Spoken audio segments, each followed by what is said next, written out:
Live your life within the moment, moment. And don't go wait until the morning, morning. You never know when it is over, over. All that I know is we'll get older, older. So let us dance this night away.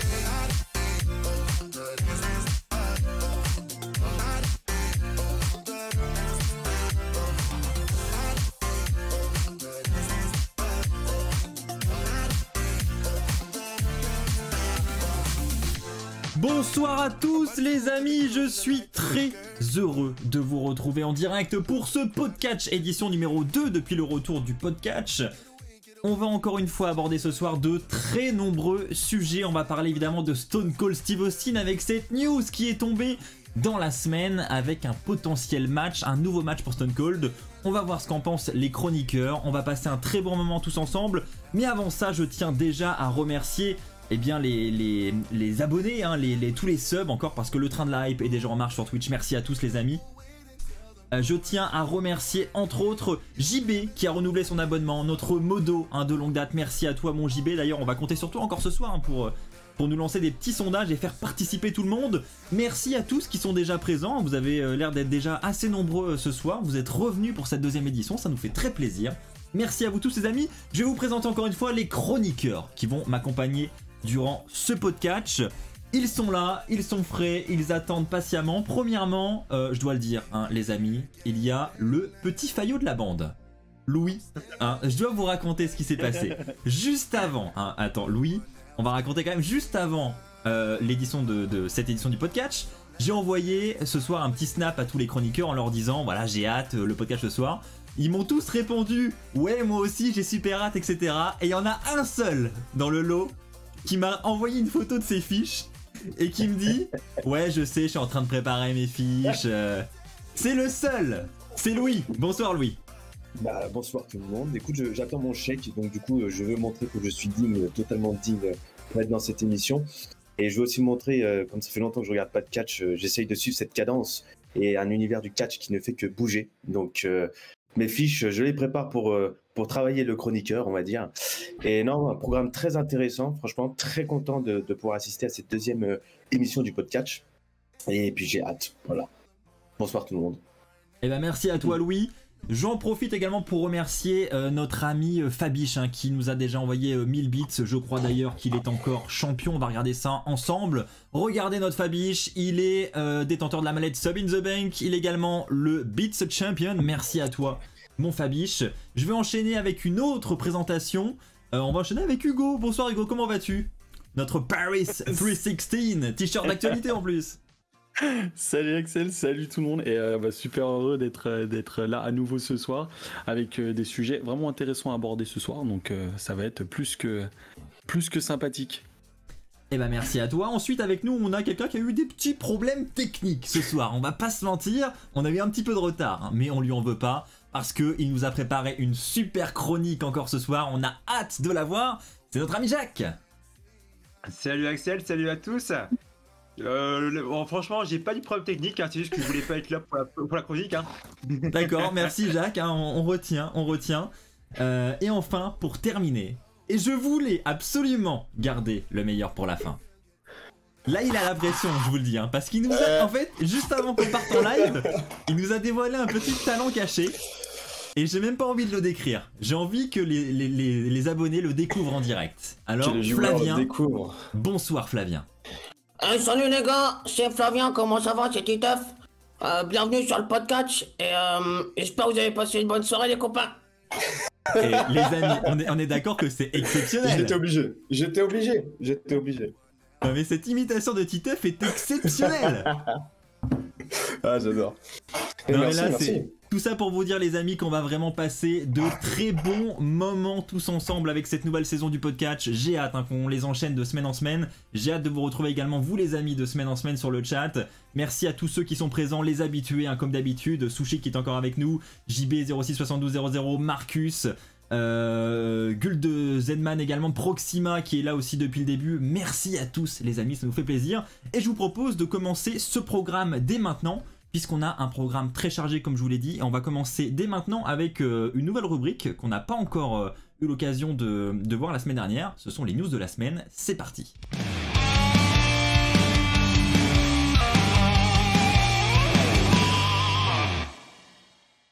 Et oui les amis, et pour les news de la semaine, on va parler entre autres de Shawn Michaels qui nous a annoncé une toute nouvelle stipulation du côté de la NXT. Alors effectivement pour l'instant cette stipulation sera réservée à la NXT, mais peut-être que cette stipulation va ensuite être étendue au roster principal. On va en parler ensemble et on va demander l'avis des chroniqueurs justement. Je vais vous demander de lever vos pancartes dès maintenant, amis chroniqueurs. Est-ce que selon vous c'est un top ou un flop l'annonce de cette stipulation? Je vais évidemment vous expliquer tout ça pendant que vous votez. Alors... comment se nomme cette stipulation? Je l'ai écrit à l'écran, c'est l'Iron Survivor Challenge. Et les règles sont simples, c'est un match de 25 minutes où 5 catcheurs au total vont s'affronter. Ça peut être des catcheurs masculins ou féminins. Ensuite, de nouveaux catcheurs vont arriver toutes les 5 minutes. Le catcheur avec le plus de tombées et de soumissions pendant les 25 minutes remportera le match, c'est-à-dire qu'il y aura chaque catcheur aura un petit compteur de tombées soumissions. Celui qui à la fin du match obtient le maximum de tombées et de soumissions remporte le match. Il y aura aussi des pénalités durant le match. Lorsqu'un catcheur subit un tombé, il sera enfermé dans une cage pendant 90 secondes. C'est une sorte de punition, voilà, pour lui dire, toi, t'as subi un tombé, et ben voilà, tu peux pas participer au match pendant 90 secondes, et donc pendant 90 secondes, il ne pourra pas à son tour réaliser un tombé. Donc est-ce que cette stipulation vous semble intéressante? Elle se rapproche un peu du Scramble match qu'on avait connu en 2008 du côté de Unforgiven. C'est une stipulation qui ressemble beaucoup à celle-ci, à la seule différence que à l'époque c'était la notion de champion par intérim entre guillemets. Il fallait faire le dernier tombé du match. Là, il y a la notion de points, il y a un petit compteur. Qu'en pensent les chroniqueurs? On va voir ça ensemble. Et bah tout le monde trouve ça génial comme idée. On va commencer avec Hugo. Que penses-tu de cette idée? Eh ben, je trouve que c'est une excellente idée, dans le sens où ça va rapporter beaucoup de fraîcheur à la fédération, enfin quelque chose de nouveau qu'on n'a pas forcément l'habitude de voir. Et je pense que ça peut être vraiment quelque chose de grave sympa, d'avoir une nouvelle stipulation de ce genre. Et je pense que ça peut nous donner des matchs bien sympathiques avec ce genre de stipulation. Donc non, vraiment, gros top pour moi. Titeuf, qu'est-ce qu'il en pense? Ah, on n'entend plus Titeuf, on a perdu Titeuf je crois. Excusez-moi, j'étais muté. Non, franchement, très content de cette annonce-là. Nouveau match hyper intéressant, je trouve, avec un mélange de stipulations assez peu communes, devrais-je dire. Donc ouais, non, ça va être cool. J'ai hâte de voir ce que ça va donner en live action. Donc why not quoi, hein. Let's go. Louis, de ton côté? Bah moi j'appelle ça une vague de fraîcheur. Franchement ça fait du bien de voir qu'ils apportent de nouvelles choses. C'est des stipulations nouvelles. Je pense qu'ils essayent peut-être de combler les wargames qu'ils ont en moins du côté d'NXT. Et pourquoi pas. Après que ça marche ou que ça marche pas, au moins ils essayent de nouvelles choses, ils essayent de nouvelles stipulations. Et moi je trouve que c'est une très bonne idée. Et enfin Jacques? Bah, je viens de vous voir le commentaire de Marcus déjà. C'est vrai que la photo, elle est pas très pour Shawn Michaels. Hein. Non, on est d'accord. Là-dessus, c'est la miniature de la WWE sur l'annonce de la stipulation. Hein. Ah, il a pris un coup. Bah, il a changé quoi. Hein. Ouais, on sait pas trop de quel côté il regarde, effectivement. Oh, ça on le savait depuis longtemps. Et hormis la photo, du coup, Jacques, la stipulation. Bah, par rapport après à la stipulation, pourquoi pas? En vrai, j'ai pas encore vu comment ça se passait. J'ai eu du mal à comprendre les règles. J'ai dû lire 2-3 fois les règles du match pour comprendre à peu près où ils voulaient en venir. Mais c'est vrai que je sais pas. Je crois qu'on se moque de toi. Ouais, je vois ça. Hugo, que se passe-t-il, Hugo? Tout va bien. Il essaye de se cacher, Hugo, mais. Non, on se moque pas de Jack, absolument. Non, allez, attends, on n'a pas encore vu sa chronique, donc attends. C'est merde, les gars. Je vais pas rigoler. Hein. Bah, les amis, restez jusqu'à la fin, restez jusqu'à la chronique de Jacques. C'est à ne pas manquer, je pense. En vrai, vous avez vraiment eu du mal à comprendre les règles ou il y a que Jacques, peut-être, je sais pas. C'est un peu dur à comprendre quand même. Cette histoire de. Moi, ce que j'ai pas compris. C'est cette histoire de cage où il y a une personne qui rentre dedans et qui ressort au bout d'une minute. Ça, j'ai du mal à comprendre. Où la cage? 1 minute 30, ouais. C'est pas une cage, c'est une chambre. Je sais pas ce que c'est d'ailleurs. Ouais, je pense que ça va être un peu comme les Shark Cage, vous savez, les cages à requins, là, un peu. Un peu comme Chris Jericho était dedans, non? dans un match. Ouais, c'était c'est un ça. Royal Rumble. C'est ça. Ouais. Sauf que là, C'est je vrai pense qu'il y que, a un temps mort quand même dans le match, hein. C'est chiant. la cage sera au sol. Et puis voilà, c'est juste histoire de dire pendant 90 secondes, tu peux pas faire de tomber, tu peux pas te rattraper, tu peux pas incrémenter ton compteur. C'est parce que tu viens d'en subir un, quoi. Effectivement, je suis assez d'accord avec vous. Justement, la chose comme ça. Peut-être que c'est un peu la règle de trop, quoi. C'est peut-être ce qui rend le truc un peu trop compliqué. Ouais, puis même.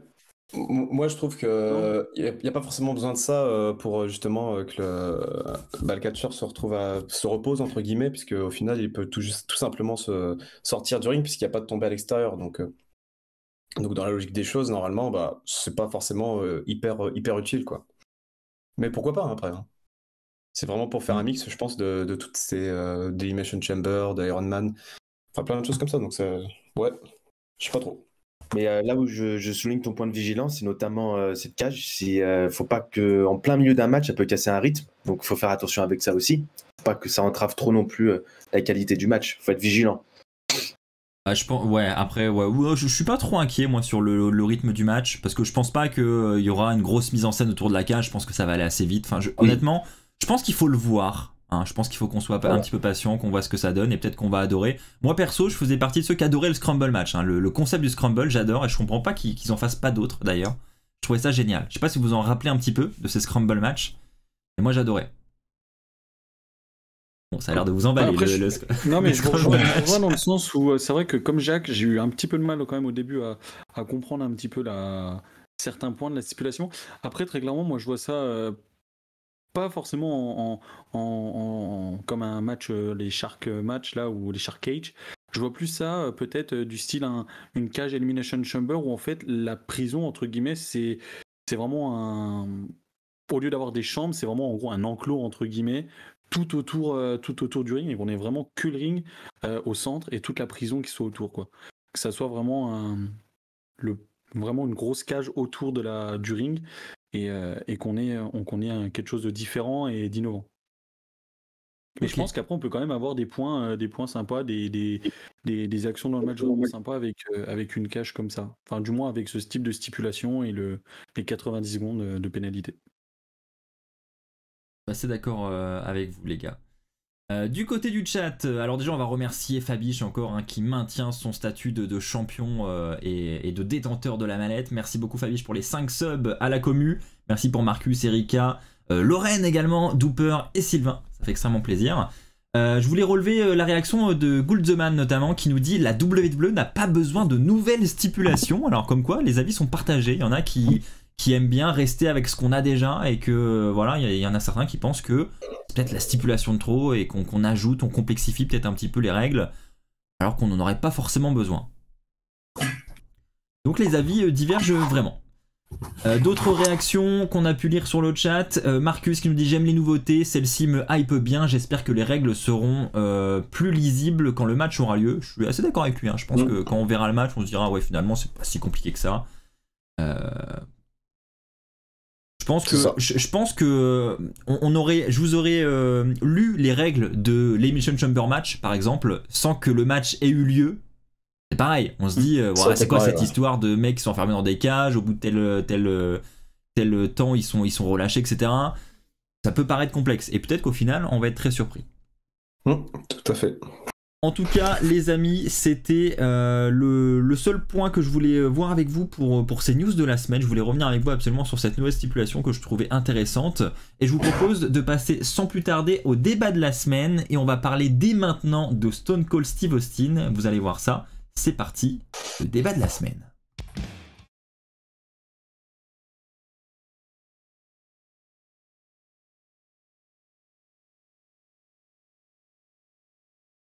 Pour le débat de la semaine, Stone Cold Steve Austin à WrestleMania 39, est-ce une bonne idée ou pas? C'est la question que je vais poser aux chroniqueurs. Effectivement, on a des rumeurs hein, qui sont sorties, qui viennent de Fightful, si je me trompe pas, qui nous annoncent que la WWE aurait contacté Stone Cold Steve Austin pour un match à WrestleMania 39. Hein. Stone Cold, en fait, aurait vraiment apprécié son match face à Kevin Owens à WrestleMania 38 cette année. Le match s'est très bien passé. Il a vu que voilà, il avait encore le rythme dans le ring, que tout se passait vraiment bien. Et donc, lui aussi serait d'accord pour participer à un nouveau match. Alors on a vu de nombreuses rumeurs circuler sur les réseaux sociaux, notamment peut-être un Stone Cold contre John Cena. Enfin bref, on va y revenir après là-dessus. Je voudrais déjà l'avis des chroniqueurs. Est-ce que Stone Cold Steve Austin à WrestleMania 39 c'est une bonne idée?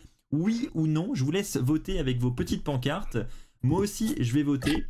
Je vais vous laisser aussi sur le chat un petit peu de temps pour voter et me donner votre avis. Alors, qu'en pensent les chroniqueurs? Ah, bah c'est partagé. Ça va être un bon débat. C'est très très partagé. C'est bon, Alors, ça, c'est bon. Pour une fois, Hugo, et regardez Hugo, il a le sourire, il se dit cette semaine je suis pas tout seul. Alors, bah écoute Hugo, je te mets face à celui qui visiblement te fait beaucoup rire, Jacques. Voilà, je pense que ça va être pas mal. Petit face à face entre Hugo et Jacques. Je ne me moquais pas de Jacques, attention. Ouais. Non, c'était par rapport à la photo d'HBK que j'avais pas vue et c'est vrai quoi, merde. Ah d'accord, je crois que c'était Jacques. Ah non, c'était pas Jacques, non. Le pauvre. Bon vas-y Hugo alors, toi visiblement tu es contre. Enfin, contre oui et non, dans le sens où je pense que tu devrais créer aussi des affiches un peu moite-moite, tu vois. Oui, je suis d'accord. Ouais, non, mais au bout d'un moment, les gars, faut choisir quoi. L'affiche ODF, tu vois. Non, en fait, c'est oui et non, dans le sens où je trouve que ce genre de choses, de ramener des légendes comme ça pour WrestleMania ou d'autres pay-per-view, certes, ça va avoir un bon côté dans le sens où on va pouvoir avoir des matchs qu'on n'avait pas forcément l'occasion de voir à l'époque. Là, on parle d'un Stone Cold Cena, c'est vrai que c'est des matchs légendaires, c'est des matchs qu'on a envie de voir. Et de l'autre, tu te dis, bah moi j'ai peur que ça fasse un peu comme on a pu le voir avec le Taker, que bah au final ça soit un gars qui revienne et qui fasse du contenu pas forcément top, et qu'au final ça casse et que ça tue un petit peu la légende entre guillemets in-ring, parce qu'au final les dernières images qu'on aura de ce gars-là, ça sera pas ses grosses performances dans ces dernières années, mais des performances plus que médiocres. Parce qu'il a voulu revenir le temps d'un match. Donc c'est vraiment là le point négatif pour moi avec les retours des légendes, c'est que je suis vraiment pas fan dans ce sens-là, parce que ça nous laisse souvent une dernière mauvaise image entre guillemets de la superstar, que ce soit en Taker, que je citais, mais Goldberg c'était pareil. On garde pas des bons souvenirs. Après, parce que c'est WrestleMania, tout est possible, et ramener Stone Cold Steve Austin à WrestleMania, c'est incroyable. On est encore vu cette année, c'est quelque chose qui est indescriptible, et ça fait toujours plaisir tout de même de revoir ce genre de superstar, d'autant plus qu'on peut, comme je le disais, avoir des matchs plutôt bons et légendaires qu'on n'a pas pu et eu l'occasion de voir. Et d'autant plus quand tu es sur place. Je pense que tu es d'accord Hugo, parce que je pense que là tu mets non. Si tu étais à WrestleMania 39 l'année prochaine, je pense que tu mettrais oui. On est d'accord. C'est le point de vue de quelqu'un qui a jamais fait un WrestleMania, mais oui, mais bien sûr, quand tu es sur place, tu veux que tout revienne, tout soit là, tout le monde soit là, parce que tu veux le voir de tes propres yeux au moins une fois dans ta vie, c'est normal. Je vais passer la parole à Jacques pour le mettre face à Hugo, mais avant ça on va remercier Fabiche encore pour le don de ses subs, et Undertaker Nissa également qui vient de se réabonner, c'est son 11e mois d'abonnement. Merci pour ta fidélité Undertaker Nissa. On écoute Jacques face à Hugo. Bah, en vrai, je suis d'accord sur beaucoup de points avec Hugo. C'est vrai que ça fait plaisir de le voir. En vrai, moi, c'est le côté nostalgique qui parle. Donc, savoir que Stone Cold va revenir faire un autre match, bah pourquoi pas. Après, je suis content dans le sens où voilà, il s'est bien senti lors de son match avec Owens. Donc, c'est déjà un bon point. Donc, le fait qu'il se sent capable de refaire un match, bah, c'est rassurant parce qu'il a déjà pu faire ses preuves l'année dernière avec Owens, et c'était pas non plus rien, c'était quand même le main event de la nuit 1, et il a géré quand même sur un match qui a duré quand même 15 minutes à peu près, et par rapport à un Goldberg qui lui bah ne cesse de revenir alors que son cardio bah n'est plus là, bah je trouve que voilà, au moins t'as du star power, et puis avec une personne en fait qui a encore du cardio et qui nous montre encore des trucs.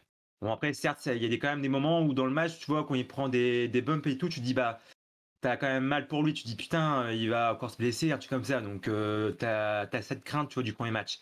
Là, c'est la deuxième année, il a déjà fait un match l'année dernière. Il s'est senti bien. Donc après, si jamais il se sent encore bien pour un match, même qui dure pas longtemps, genre 5-10 minutes, histoire de faire ses moves et faire plaisir aux fans, je vois pas le problème, quoi. Donc ça fait vendre. Tu vois, Stone Cold Steve Austin, ça l'a fait vendre, même pas forcément au niveau billet, parce que je pense que ouais, le stade il est quasiment plein.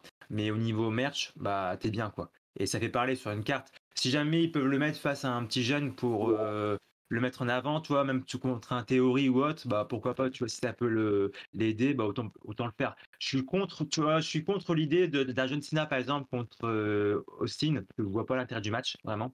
Le match est trop et c'est trop tard pour le faire, quoi. C'est comme Taker et Roman Reigns, quoi. Donc c'est un match, tu vois, tu disais il y a peut-être 10 ans, tu dis ouais, ça va être ouf à voir, mais plus maintenant, quoi. Et Stone Cold Steve Austin, Cena, bah ce serait la même chose pour moi. Donc pour moi, je vois l'intérêt. Ok, tu viens, ok, pas de souci, c'est cool pour tout le monde.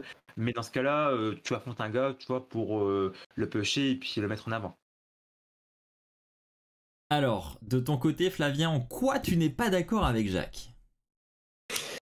Alors, en vrai, alors moi déjà, je tiens à dire que Hugo a très très bien résumé même ce que je pense moi sur Stone Cold. Sinon après, ouais, je comprends tout à fait ce que Jacques veut dire en fait, hein. C'est vrai que mettre Stone Cold pour push peut-être un jeune de la compagnie, ça peut être vraiment sympa. Après, moi, franchement, j'ai dit non parce que voilà, voir Stone Cold, moi, je suis pas forcément fan, mais je sais que par exemple, la WWE a un public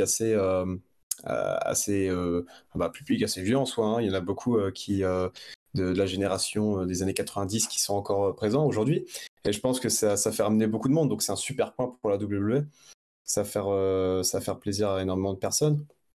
Mais après, je vois pas trop l'intérêt de lui donner un match, même si je sais très bien qu'il va nous offrir quelque chose de plutôt pas mal, puisque j'ai vu sur les réseaux sociaux là qu'il est en train de se remettre en forme d'une façon assez ouf d'ailleurs.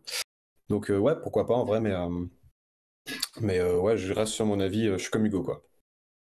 Moi, je voudrais juste rebondir sur un petit point que Jacques nous disait tout à l'heure. Il disait que l'année dernière, il avait offert un match correct, etc. Je suis d'accord, c'était agréable à regarder.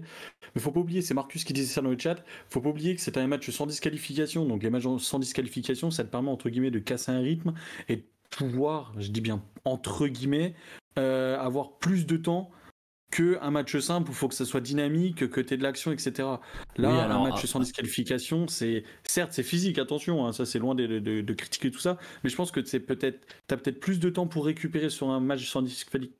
Oh là, un match sans disqualification plutôt qu'un match 1 contre 1. Alors moi je suis assez d'accord avec toi Hugo, alors après ils peuvent très bien aussi faire un match sans disqualification l'année prochaine, enfin ça peut être la possibilité sûr, aussi, oui.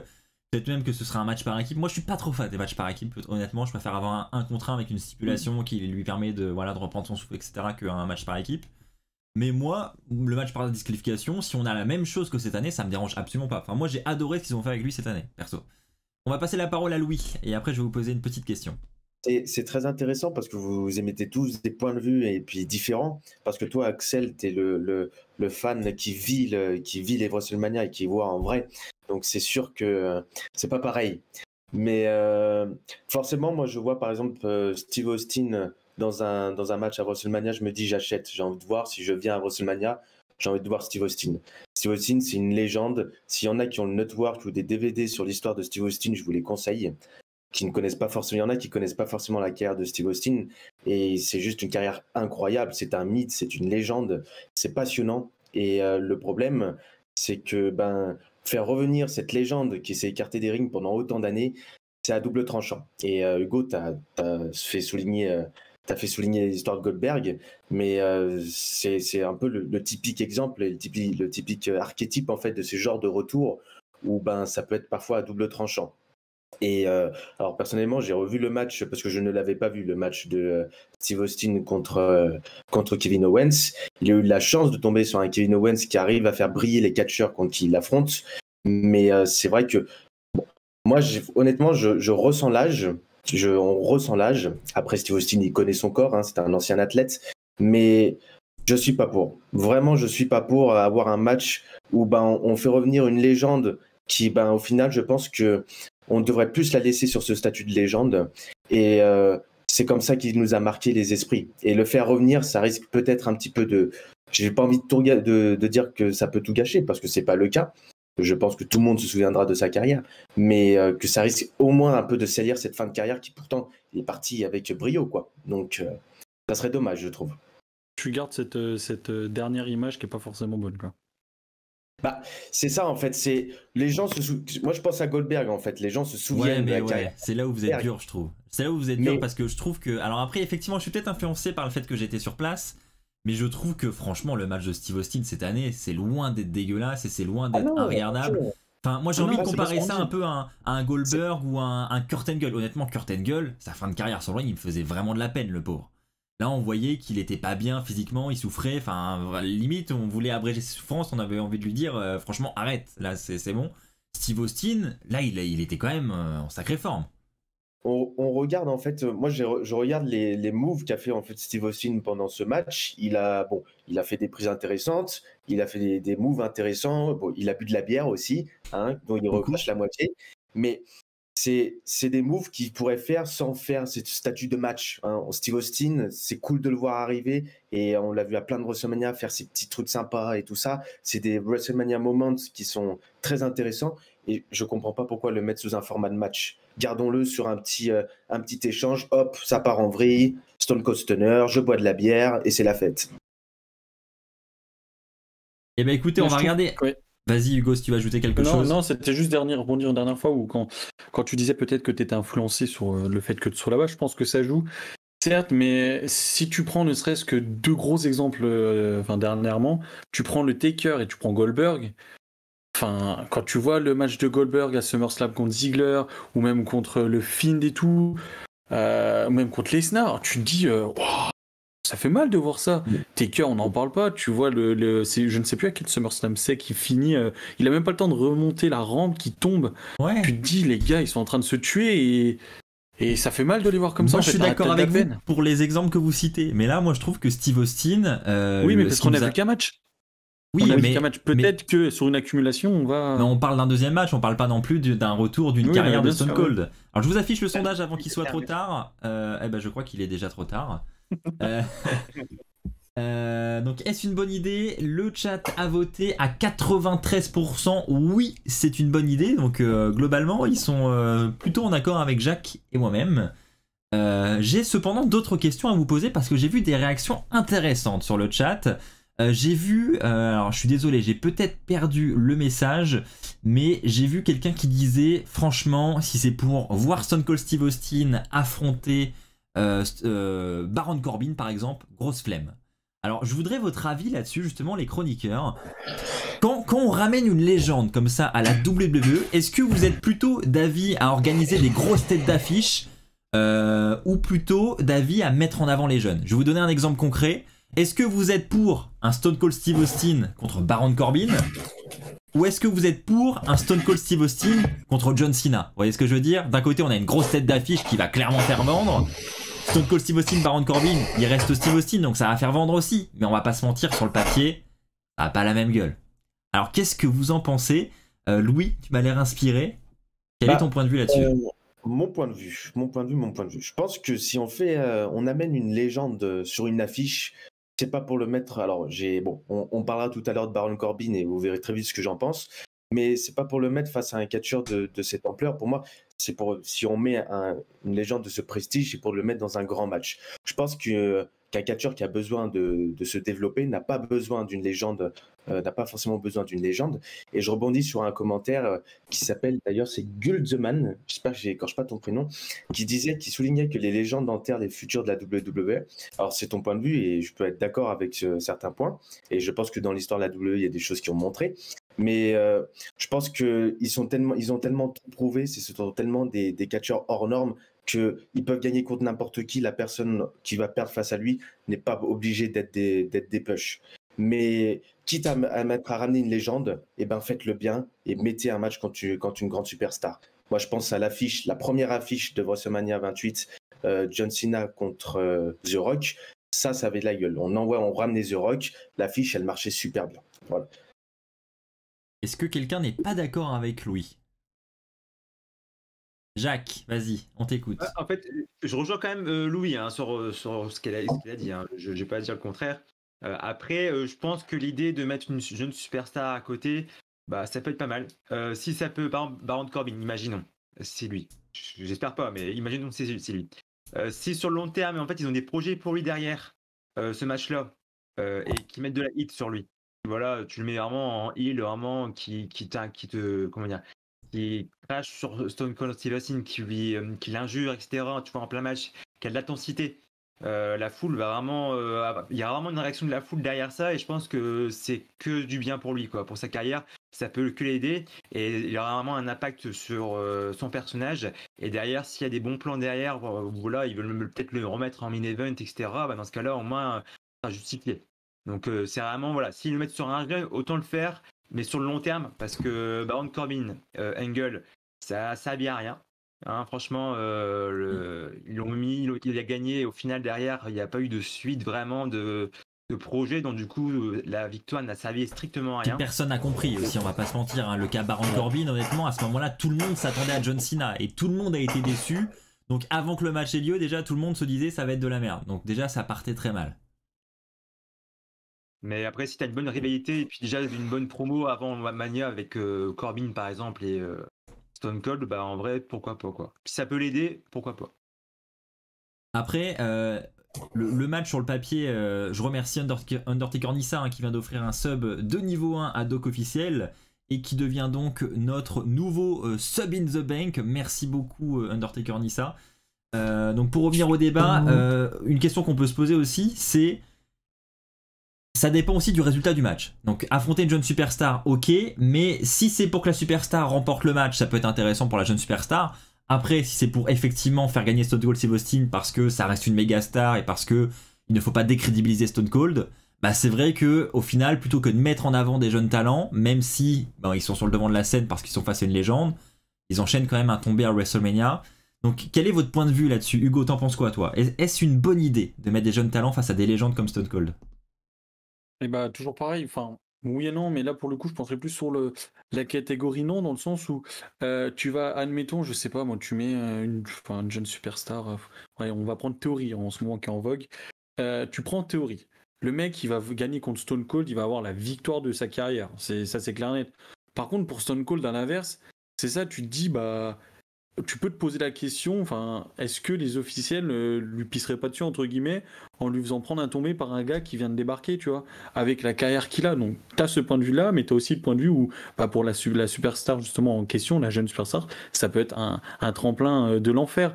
Après, faire des grosses têtes d'affiche, comme le disait Louis, un The Rock Cena par exemple, bon voilà, à l'époque c'était encore différent parce que t'avais Cena qui était toujours quand même au sommet, le Rock qui revenait. Là potentiellement on parle du Rock Stone Cold.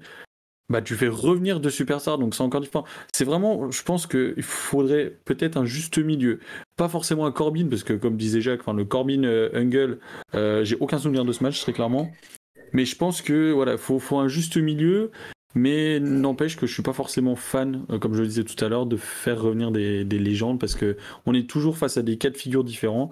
Soit tu te dis, bah merde, il prend un tombé par ce gars-là, ou ah bah c'est quoi ce match? Enfin, il y a vraiment plusieurs choix et scénarios possibles qui sont plus ou moins bien, quoi. Et donc toi de ton côté, Flavien, qu'en penses-tu? Es-tu plus jeune talent ou plus match légende contre légende? Eh ben, sachez que je n'ai aucune idée. J'ai pas trop l'avis là-dessus. Franchement, je sais pas, là, je voyais un petit commentaire là de Stark Horton qui disait Riddle sera un bon combat un bon combat contre Stone Cold. Pourquoi pas, tu vois, un truc comme ça, mais je vois pas forcément pourquoi mettre un jeune en avant ou même une légende, en fait. Genre, juste un match comme ça, histoire de... je sais pas, franchement, j'ai pas trop d'avis sur la question, donc je vous laisse à vos avis personnels, chacun d'entre vous. Bah personnellement, j'ai pas encore donné mon avis, je trouve, je suis assez d'accord avec tout ce qui s'est dit un peu sur le chat, j'ai l'impression que tout le monde est à peu près d'accord. C'est vrai que le risque quand tu mets un jeune talent face à une légende, c'est que c'est toujours difficile de faire perdre la légende, comme on vient de le dire. Et donc moi personnellement, c'est vrai que j'aime bien les grosses têtes d'affiche. Honnêtement, on me vend un Stone Cold Steve Austin contre John Cena l'an prochain à WrestleMania. Je vais pas vous mentir, ça va m'amener une hype de fou et je pense que je sois chez moi ou que je sois sur place, même si on va pas se mentir, être sur place, bon t'as encore plus de hype forcément, mais même chez toi, Cena contre Stone Cold, honnêtement, ça a de la gueule quand même et t'as envie de voir pour vivre le moment. On s'attend pas au match du siècle, mais on se dit on va passer un bon moment, un match historique. Et c'est pour ça aussi qu'on est fan de catch. Donc perso, moi ça me dérange pas plus que ça. Et pour répondre à ma propre question du coup, Je suis plus d'avis à affronter des légendes, faire des combats légende contre légende plutôt que de mettre en avant des jeunes superstars, parce que selon moi c'est pas vraiment mettre en avant une superstar et le risque c'est plus de l'enterrer plus qu'autre chose. Merci à Fabiche qui vient de nous envoyer 1000 bits. Donc merci à toi Fabiche qui confirme encore son statut de Beats Champion. Merci Fabiche. Est-ce que, amis chroniqueurs, vous avez encore quelque chose à ajouter sur ce débat ou est-ce qu'on peut clôturer ce débat ici? Moi j'avais une petite question du coup. Jacques. Non, c'est une petite question comme ça, mais pour vous, qui serait l'idéal pour comme adversaire? Et c'est une bonne question ça, hein. Et il a préparé son émission, Jacques. Bravo. C'est l'intervention de la soirée. Bravo, Jacques. Allez, on choisit chacun un catcheur. Bah moi, je vais vous dire la vérité. Voilà, j'ai vu l'idée popper sur internet avec une news, mais je trouve que John Cena, voilà, ça serait John Cena Stone Cold. Honnêtement, moi je trouve ça de la gueule. Je vous écoute. Ouais, bah, moi je te suis personnellement, je te suis Axel. Très original, bravo, très original. Ouais, bah désolé, mais j'ai pas d'idée. Les non, autres. mais en vrai, go. Hein. Honnêtement, je n'ai aucune idée pour répondre à cette question, je sais pas. Sur le chat, hein, pendant que les chroniqueurs réfléchissent, n'hésitez pas vous aussi à proposer vos idées, on va relever les meilleures d'entre elles. Hugo, de ton côté. Pourquoi pas Orton ou même Cody Rhodes, ça pourrait être sympa. C'est vrai. C'est des superstars actuels, certes, mais ça peut vraiment être sympa et avoir de la gueule. C'est le match qui me donne envie. On est d'accord. Et puis Cody Rhodes, on est sur une superstar qui certes a la cote, qui est populaire, etc. Mais on peut pas la qualifier encore de légende, vous voyez ce que je veux dire? On la qualifie un peu, pas de jeune superstar non plus, mais clairement lui, c'est le match et la victoire qui pourrait lui faire du bien. Et un Cody Rhodes qui bat Stone Cold, c'est pas une impossibilité non plus. Et ça ferait pas forcément de mal à une légende de prendre un tombé par Cody Rhodes. Tout à fait. Je suis assez d'accord avec toi. Et donc, le principal intéressé, Jacques, là, qui suggère l'idée. Est-ce qu'il a une idée, lui? Non, franchement, j'ai pas vraiment d'idée. Après, comme disait Hugo, Orton, ça peut être pas mal. Hein, Legend Killer. Donc, en vrai, si on a Orton vraiment un heal, vraiment en heal. The Viper versus The Rattlesnake. Ça peut être incroyable, quoi. Je pense que ça peut vraiment être incroyable. Après, dans une autre réalité, peut-être Chris Jericho, ça va être sympa aussi. Ouais, non, mais là, tu rêves, Jacques. Là. Reviens avec nous, Jacques. Reviens. Ils vont nous faire un match du serpent, ils vont nous inventer une autre stipulation. Non, arrêtez avec les Jack inventions. de Snake Roberts en tant qu'arbitre spécial. Alors, sur le chat, qu'est-ce qu'on a? On a effectivement du Cody Rhodes qui revient, qui nous est proposé par Enzo. Donc, très bonne idée. On est à peu près tous d'accord pour le dire. On a Triple H qui nous est proposé par Ghoul the Man. Après, Triple H, on va pas se mentir, c'est compliqué, très clairement, pour pas dire impossible. Il a ramené ses bottes sur le ring à WrestleMania 38, je pense que c'est pas anodin. John Cena contre Drew McIntyre. Après, Taker l'avait fait aussi. Hein, mais... Oui, bon après le Taker, on va pas revenir là-dessus. C'est une histoire compliquée. Voilà, le Taker, il a eu du mal à raccrocher les bottes. Et puis aussi Triple H, là, maintenant il est clairement derrière le rideau, il a d'autres choses à penser. Hein, clairement les bottes, lui, il les laisse au vestiaire maintenant. Et c'est tout. Donc globalement, ouais, c'est Cody Rhodes qui est revenu le plus souvent sur le chat. Cody contre Orton contre Stone Cold. C'est vrai qu'après on pourrait imaginer un match à plusieurs qui pourrait permettre à Stone Cold de travailler son endurance, de pouvoir récupérer tranquillement pendant le match. Ça peut être aussi une possibilité. Bon, en tout cas, merci à tous les chroniqueurs pour ce petit débat fort sympathique. Et je vous propose de passer à la prochaine chronique, l'image de la semaine. Et on va laisser Fabien nous la présenter. C'est parti, l'image de la semaine.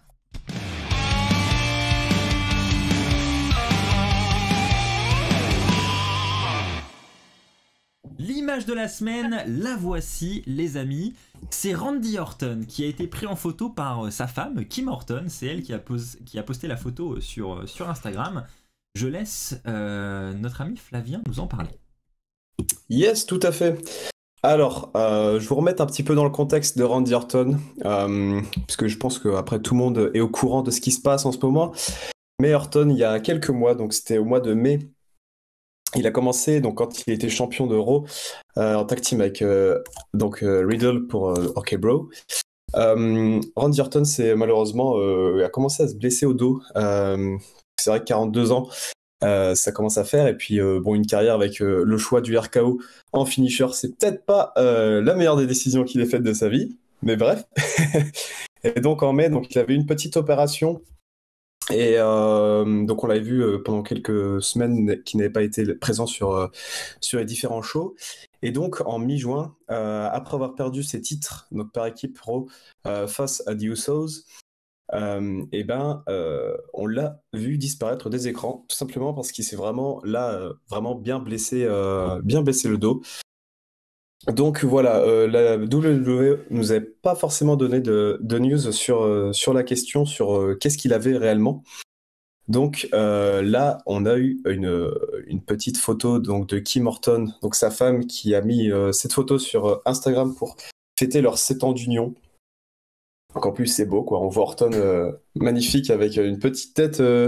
Ouais, je pense que là, il était un peu high, quoi. Je pense que... Shawn Michaels. Ouais, et il y a Marcus, hein. Bravo Marcus sur le chat. Hein. C'est le même photographe que Shawn Michaels. Merci Marcus. Ah, c'est ça. Là, je pense il devait être bien, là. Je pense qu'il avait pas forcément eu ce déclare, mais il devait être bien.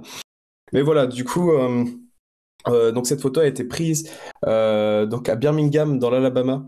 Donc voilà, c'est des sources sûrs qui ont pu dire cette chose, puisqu'en fait c'est le lieu où les superstars de la WWE sont envoyés quand ils ont besoin d'être opérés.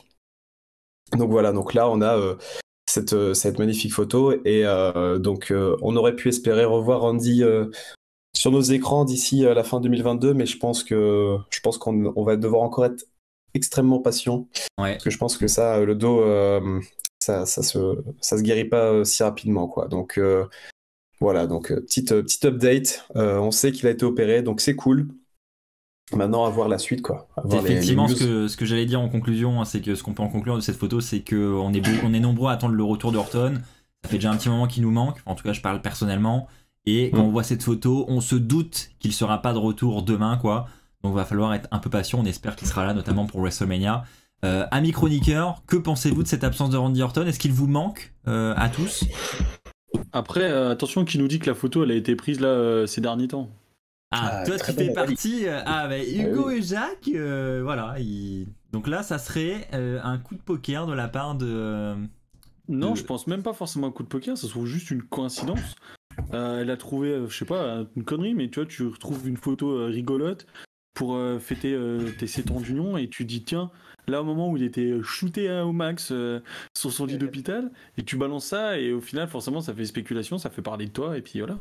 Après on est peut-être trop naïf, mais vous avez peut-être raison, on en reparlera peut-être ici même dans le podcast. Louis, de ton côté, t'avais l'air d'accord avec Hugo.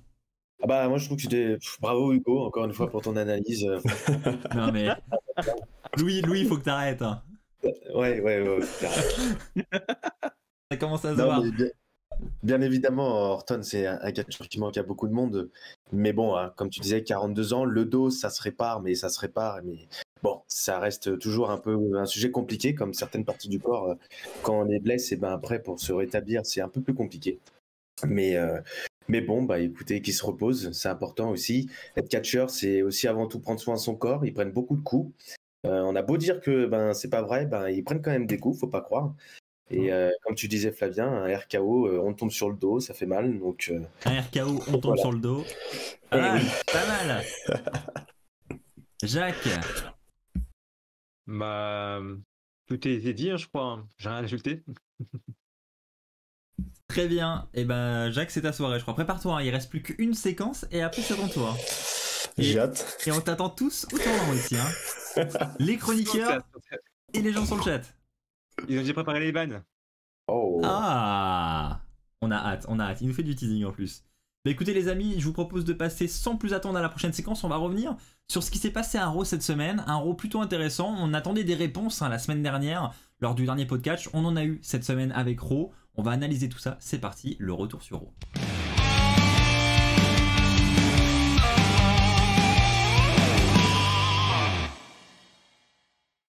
Et ça rigole. Qu'est-ce qui se passe là? Parce que moi j'ai pas le retour, je sais pas ce qui s'est passé. Qu'est-ce qui s'est passé? Non, j'ai juste lu le commentaire dans le chat de Sushi qui dit Horton, il a fumé les champis de Riddle. Oui, effectivement, sur la photo ça n'avait pas trop en valeur, on est d'accord. On va commencer les amis par parler de The Miz et Dexter Lumis. Alors voilà, on a eu encore une fois un segment à Raw et je vais vous demander de lever vos pancartes dès maintenant, amis chroniqueurs. Est-ce que selon vous cette storyline entre The Miz et Dexter Lumis devient trop longue? Ça fait, honnêtement j'ai pas la statistique, je sais pas si quelqu'un l'a parmi vous, mais ça fait longtemps qu'on a ce début de rivalité entre The Miz et Dexter Lumis. Et écoutez, je vais vous donner mon avis en premier pour une fois, hein, allons-y. Je trouve honnêtement que ce scénario dure trop longtemps. C'est-à-dire que on pourrait, moi je suis fan des storylines qui durent longtemps où voilà il se passe des choses, mais où c'est diversifié quoi. C'est-à-dire que là, toutes les semaines, on a Dexter Lumis qui apparaît, certes à chaque fois dans des situations un peu différentes. Parfois il va venir du public, parfois il va venir de sous le ring, parfois il va être déguisé en caméraman comme cette semaine. Mais en gros l'histoire est toujours la même, c'est Dexter Lumis qui vient faire flipper The Miz. On n'a toujours pas eu d'affrontement entre les deux. Bref, je trouve que c'est trop long, ça tourne trop en rond et je pense qu'il faut qu'il se passe réellement quelque chose à partir de maintenant. Alors, les chroniqueurs, oui et non pour Hugo. Hugo, encore une fois tout seul parce que moi du coup j'ai pas voté, mais évidemment je vais mettre oui. Du coup, Hugo, on t'écoute parce que j'ai envie de te faire commencer comme ça, après ils vont tous pouvoir te défoncer. Allez, c'est parti. Du coup, tu demandais un petit peu de quand datait l'arrivée de Dexter Lumis. J'avoue, j'ai triché, je viens de regarder, ça date de début août. Ça date de début août, son arrivée dans le rooster. Moi, je trouve ça pas forcément trop long. En fait, en soi, je vais dire que j'arrive à dissocier en fait l'histoire et la façon dont est jouée et traduit cette histoire. Dans le sens où l'histoire en soi, je vous avoue que ça m'intéresse, mais voilà, sans plus. Mais la façon dont à chaque fois Dexter Lumis arrive à contrer ce morfondre, l'ajout de Johnny Gargano, etc. Moi, je trouve ça vraiment cool. Je trouve que ça apporte un peu ce segment sympa à Raw. Je vais même pas dire fun parce que c'est quelque chose que je prends au sérieux. Mais non, mais j'aime beaucoup. Je me demande justement, je me pose la question de comment va terminer cette histoire, parce que on a d'un côté The Miz qui a des problèmes avec Dexter Lumis, mais aussi avec Johnny Gargano. Et cette histoire que Dexter Lumis, enfin du moins The Miz, offre de l'argent à Dexter Lumis, que ça soit Johnny Gargano qui balance tout ça, moi je trouve que c'est vraiment sympa. C'est vraiment sympa. Donc non, moi je trouve ça pas trop long, je m'en lasse pas. Et je suis content de voir ce petit segment chaque semaine, voir comme je vous disais comment Dexter Lumis va pouvoir venir titiller le Miz. Et surtout comment Johnny Gargano va venir défoncer le Miz. Et c'est vrai que de voir un Miz comme ça là, qui commence à se faire tout gentil et tout, c'est intriguant parce que t'as pas l'habitude de voir le Miz comme ça. On enchaîne avec Louis juste avant. On a Brian sur le chat qui nous dit qu'il est fan du Miz, mais là c'est beaucoup trop long. Alors Louis, visiblement tu sembles d'accord avec ce que vient de nous dire Brian. En quoi Hugo a tort? Alors, on a deux personnages très iconiques entre Dexter Lumis et The Miz. Et c'est vrai qu'à chaque fois qu'ils font un petit truc à l'écran, c'est super drôle. Moi, je ressors le moment Extreme Rules, par exemple, avec la mascotte. C'est un moment que j'ai bien aimé. Ils arrivent à faire quand même des choses intéressantes. C'est pas quelque chose qui tourne non plus, qui va nulle part. Mais c'est vrai que là, tu citais fin août. Moi, je pensais que c'était encore un peu après. Mais je trouve que c'est un peu trop long, ça tourne en rond. On vient d'apprendre récemment quels étaient vraiment les intérêts de Dexter Lumis, s'il y en avait en fait. C'est ça la question. Et j'aimerais quand même qu'il passe un peu à autre chose et qu'il essaye d'un peu de bumper le truc, quoi. Qu'on trouve un truc un peu plus cool. Parce que là, c'est vrai, on est un peu sur les mêmes types. Ça commence un peu à tourner en rond. Donc, ça serait bien aussi de mettre un petit peu de piment à tout ça. Trouver quelque chose qui puisse permettre de faire rebondir un peu cette rivalité. Alors attention, je ne parle pas de forcément faire un match maintenant, mais trouver une petite astuce, quelque chose qui pourrait permettre de redynamiser tout ça. Après, je rebondis, on a ce match justement The Miz, Dexter Lumis, tout le monde l'attend. Enfin, oui. Peut-être pas tout le monde, mais du moins moi je l'attends. Je me dis, j'ai hâte de voir ce que ça donne. Quand même, hein. Il va arriver. Ouais, mais ils arrivent à. Enfin, moi je sais que personnellement ils arrivent à me tenir en haleine et je me dis putain, le match ils vont l'annoncer quand? C'est quand que ça arrive et tout? Ouais. Moi ça me non. Bon, ils arrivent à tenir en haleine, mais regarde le résultat du sondage là. Hein. On est 77%. Après, les gars, je peux pas vous battre toutes les spans non plus. Faut vous laisser un peu de... Merde. Ensuite, Jack, qu'en penses-tu? Bah, c'est trop long. Là, moi, ça me saoule. Alors, j'adore Dexter Lumis, à NXT, je l'ai adoré. depuis qu'il s'est rallié à Gargano, bah, je suis un peu moins fan. Là, je vois que c'est pareil. On va le remettre avec Gargano. Donc de base, c'était une histoire entre Lumis et le Miz.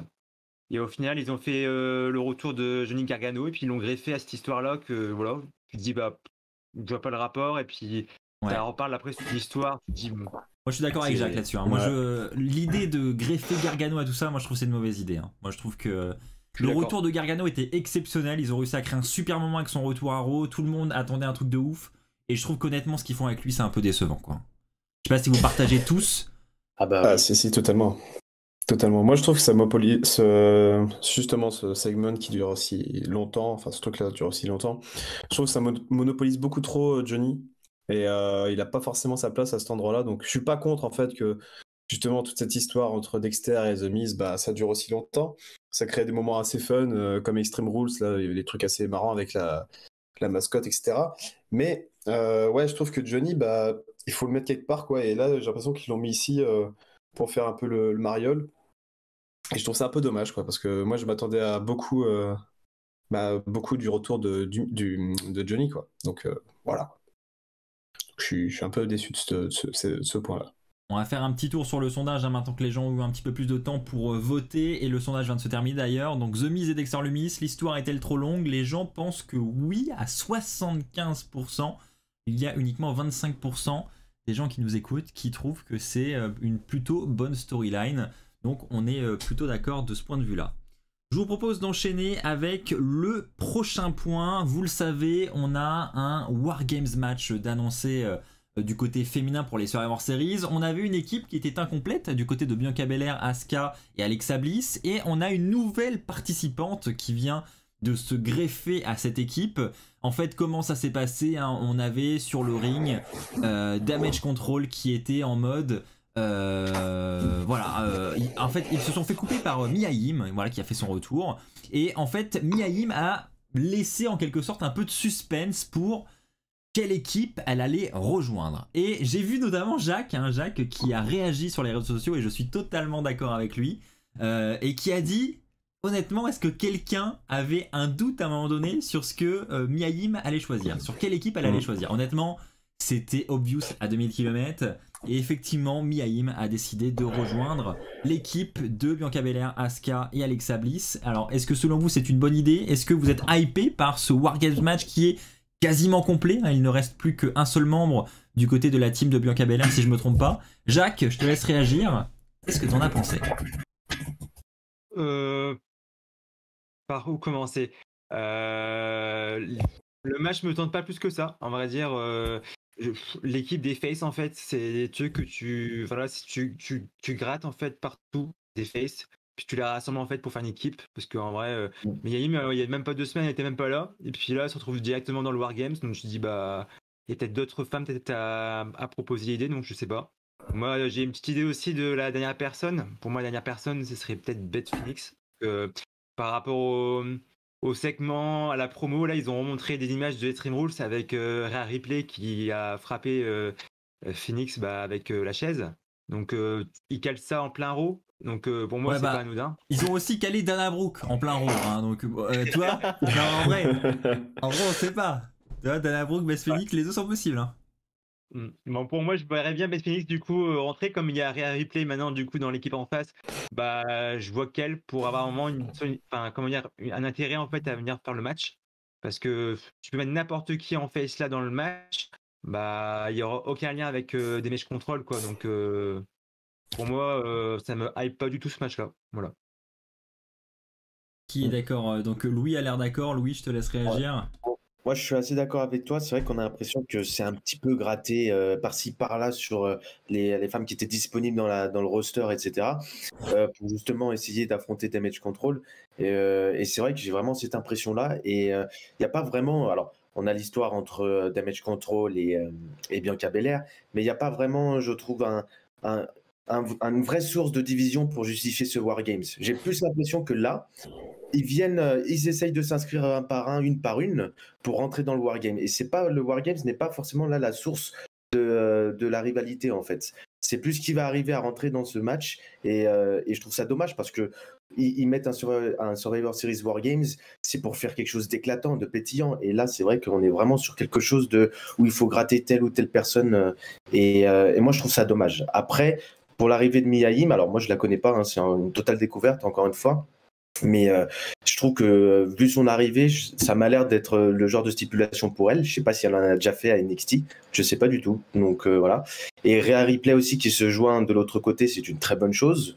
Mais bon, après voilà, j'ai vraiment l'impression, comme Jacques disait, que c'est essayer de combler en fait les places qui restent. Et on n'a pas vraiment la sensation d'une vraie rivalité forte, quoi. Flavien? Ouais, je rejoins un peu ce que dit Jacques et Louis, bien sûr. Après, moi, je trouve ça plutôt logique que Mia, surtout dans ce match-là. Parce qu'en fait, là, je l'aurais vraiment pas vu avoir un match simple face à. En fait, j'aurais pas su contre qui la mettre, en fait. Donc, je trouve ça bien, en fait, de la faire revenir pour. Ouais, mais même, je dirais à Ripley, je pense qu'elle est là, il lui faut une grosse star parce que ça fait longtemps qu'on l'a pas vraiment vu en action. Donc je pense que tu vois contre Mia Yim qui revient comme ça, qui n'a pas forcément eu d'histoire avec elle auparavant, bah, ça m'aurait peut-être un peu. J'aurais été là, bah, j'aurais été peut-être un peu déçu. Mais je trouve ça pas mal en fait qu'elle ait été mise dans ce match-là. Après, à voir ce que ça va donner bien sûr, mais je trouve ça cool puisqu'elle était à NXT avant, War Games, elle est un peu badass, tout ça, donc c'est pas mal, mais c'est vrai que c'est vraiment mettre des gens pour dire de mettre des gens, quoi. Donc je rejoins vraiment clairement ce que dit Jacques et Louis, quoi. Excusez-moi, j'ai coupé mon micro. Moi, je suis vraiment d'accord avec tout ce que vous venez de dire.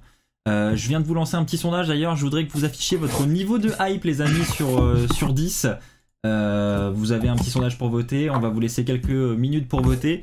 Les chroniqueurs, pareil, vous avez des petites pancartes de 1 à 10 pour indiquer votre niveau de hype pour le War Games match féminin. On va voir un petit peu si vous avez hâte ou pas. En attendant, je vais vous partager mon avis. De mon côté, je vous rejoins totalement, les chroniqueurs. Effectivement, moi non plus, je suis pas très hype par ce War Games match. Alors il y a certes la stipulation qui va rester intéressante, voilà, ça fait toujours plaisir de voir un War Games match. Maintenant, clairement, on a l'impression que les superstars qui sont choisis pour le match sont choisis un peu par défaut, il n'y a pas vraiment de lien, etc. Et je comprends pas trop d'ailleurs parce que c'était pas du tout la volonté de Triple H. J'avais lu justement dans une interview Triple H qui disait que lui, il avait envie de construire un War Games match parce que le scénario demande le War Games match. Enfin voilà, vraiment pour mettre en avant une rivalité, pour mettre en avant quelque chose. Il voulait pas notamment des Raw contre SmackDown pour faire des Raw contre SmackDown. Il préférait mettre en avant les storylines. Si tout était du côté de Raw, il mettait Raw en avant. C'est ce qu'il a fait là, mais honnêtement, je trouve que c'est un échec personnellement. On va voir ce qu'en pense le chat dans un premier temps. Votre niveau de hype, on est pour l'instant à 7 sur 10, mine de rien, en majorité.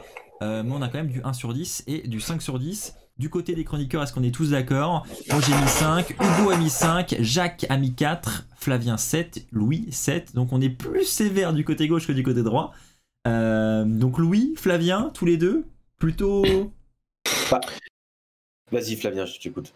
Allez, moi en fait j'ai mis 7, tout simplement, en fait moi je pense de base, si je connaissais pas le niveau de toutes les catcheuses qu'on a aujourd'hui dans ce match-là, j'aurais mis un 5 comme vous, puisqu'au final il n'y aurait pas eu vraiment de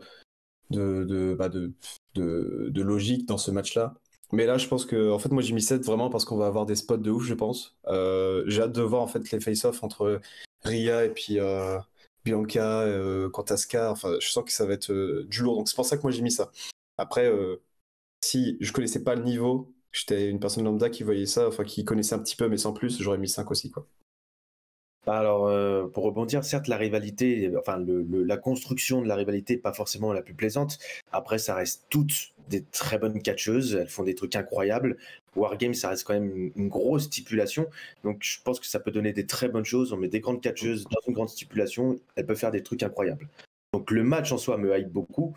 Après, bien sûr, c'est vrai que c'est comment c'est construit qui me gêne plus. Voilà. Hugo, qui nous a mis 5. Ouais, je suis en soi comme tout le monde un peu disait, le wargame ça m'attire de fou.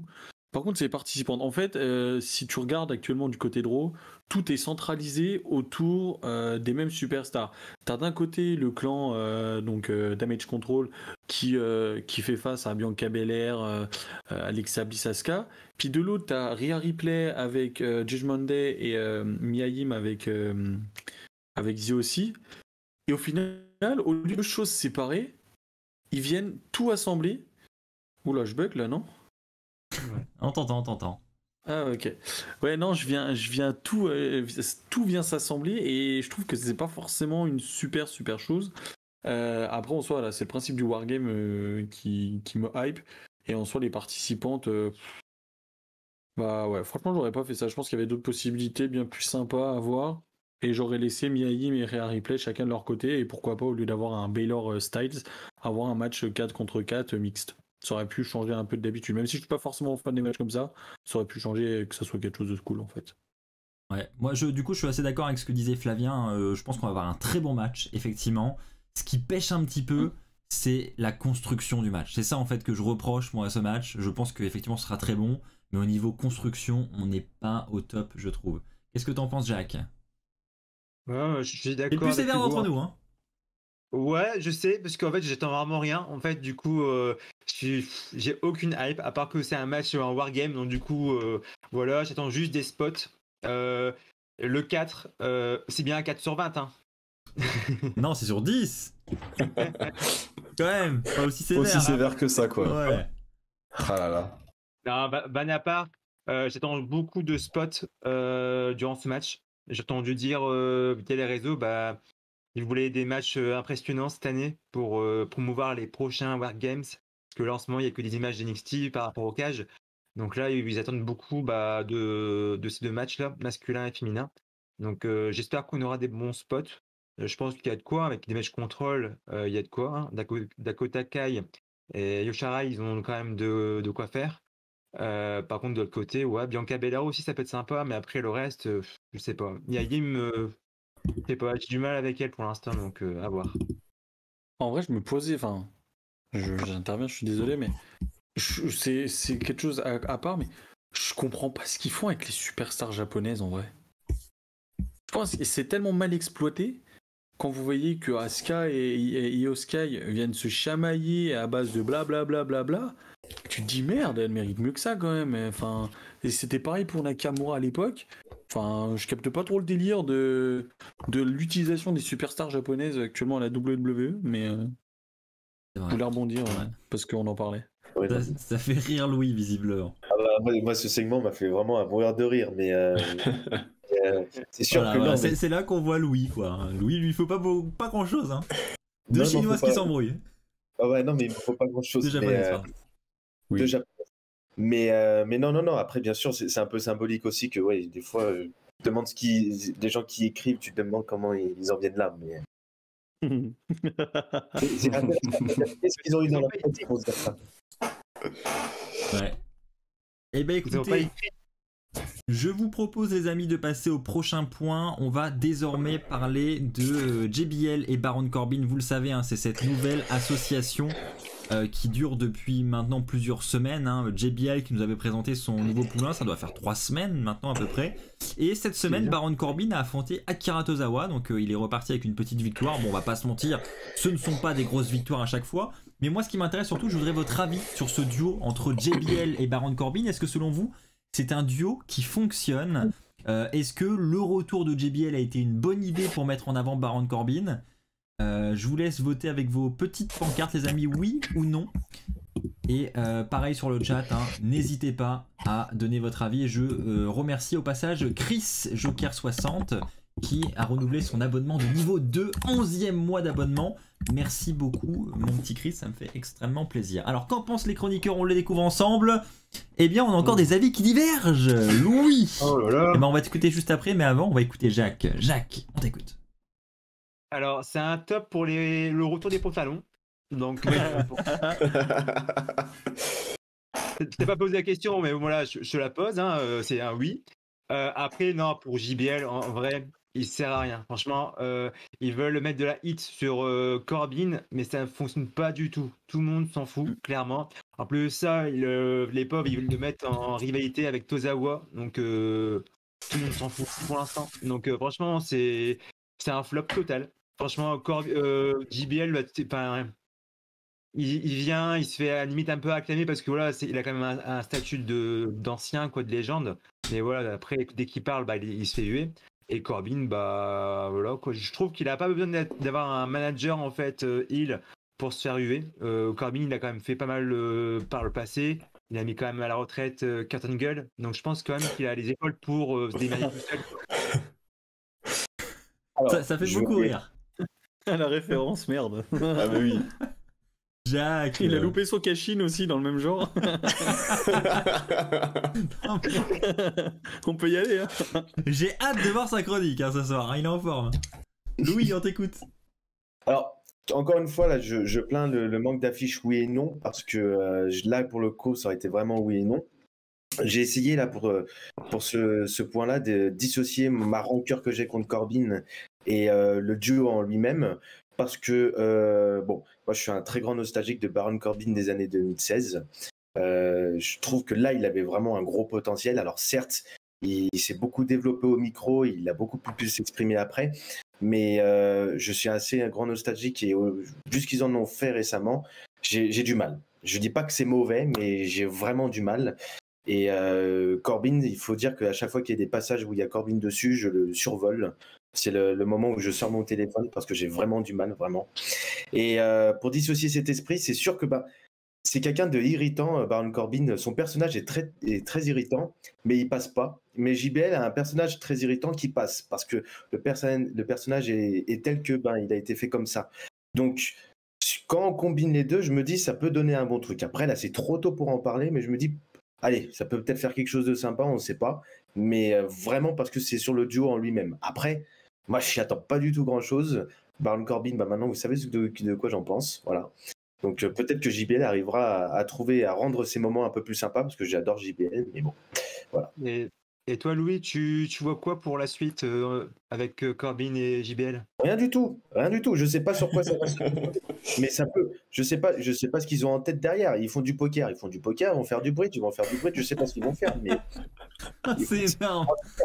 Ah, j'adore. c'est pas de dev. Ça, il faut le souligner, mais bon, à part ça, je sais pas.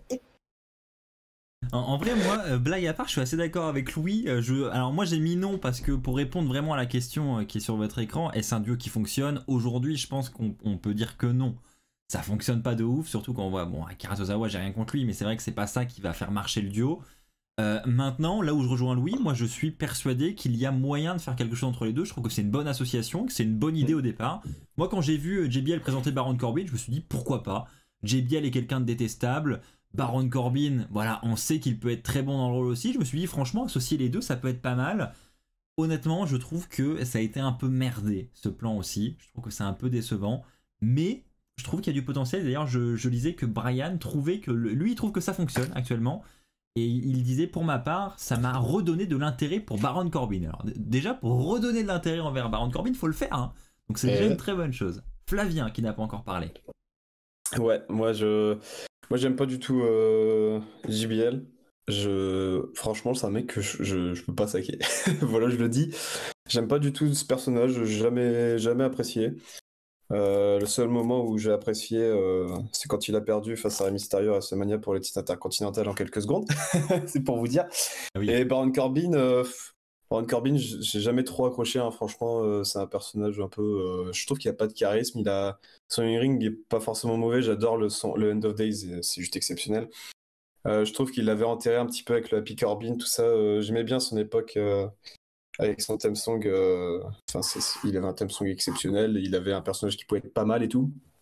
Mais franchement, j'accroche pas. Mais je rejoins ce que tu dis, Axel. Hein, et Louis, je pense que moi, j'aime pas. Je sais que j'aime pas que. Pour moi, ça fonctionne pas forcément ce duo pour l'instant, mais que dans le futur, je pense qu'il y a moyen que ça fasse quelque chose. Il y a une alchimie qui se crée et puis que forcément, ça va mener à quelque chose, quoi, un petit titre ou à plus de mise en avant de Baron. Mais franchement, moi, j'accroche pas du tout avec ce duo. Mais bon, je sais que ça va fonctionner. Je sais qu'ils vont faire un truc très sympa avec, quoi. Je sais pas quoi, mais on verra bien. Peut-être que JBL va arriver à rendre Baron Corbin un personnage irritant, mais un bon personnage irritant. Parce qu'on peut faire des personnages irritants. Ouais. Donc à voir. Ouais, voilà. Et bah sur... je crois que tout le monde a parlé, hein, j'ai oublié personne au fait, avant que je passe à la suite. Je crois que tout le monde a parlé. Aussi, non? Ouais. Ouais, Hugo, ouais. Désolé. C'est pas grave. Hein. Non, juste, enfin, moi Corbin, je pense qu'il a pas besoin de JBL très clairement. C'est le personnage. Baron Corbin, moi je l'assimile un peu dans le rôle de heal à The Miz, c'est-à-dire que c'est le genre de personnage que tu peux voir que en heal, qui est beaucoup plus crédible en heal qu'en face en fait.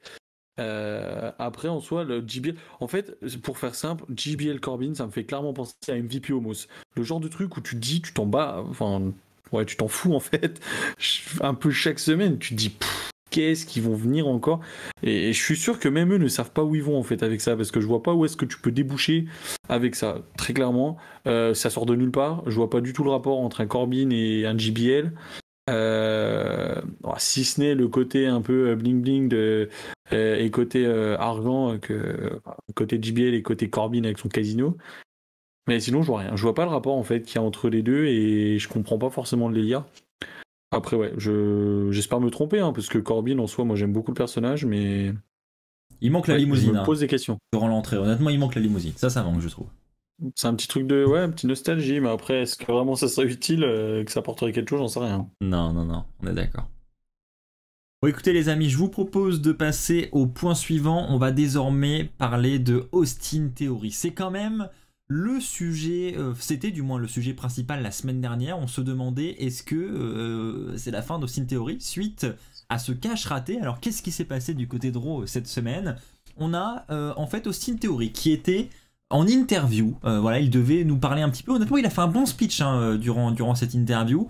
Il a rapidement été coupé par Dolph Ziggler qui est venu un petit peu parce que voilà, Theory était en train de se défendre en disant que voilà, tout le monde misait sur lui dès le départ. Il disait que tout le monde le voyait comme la superstar de demain, comme le futur, donc ça lui a amené beaucoup de pression et ça l'a un petit peu voué à l'échec. Et Dolph Ziggler est venu un petit peu le tacler là-dessus et est venu lui dire en gros, bah non, en fait tu t'es juste foiré, t'as juste foiré ton cash-in, etc. Ok, et donc c'est un petit peu vénère Austin Theory, ce qui a amené un peu de tension entre les deux, ce qui nous a mené à un match entre Austin Theory et Dolph Ziggler à Raw. Alors on va revenir sur le match dans quelques instants. Je pense qu'on est d'accord pour dire que c'était vraiment un très bon match.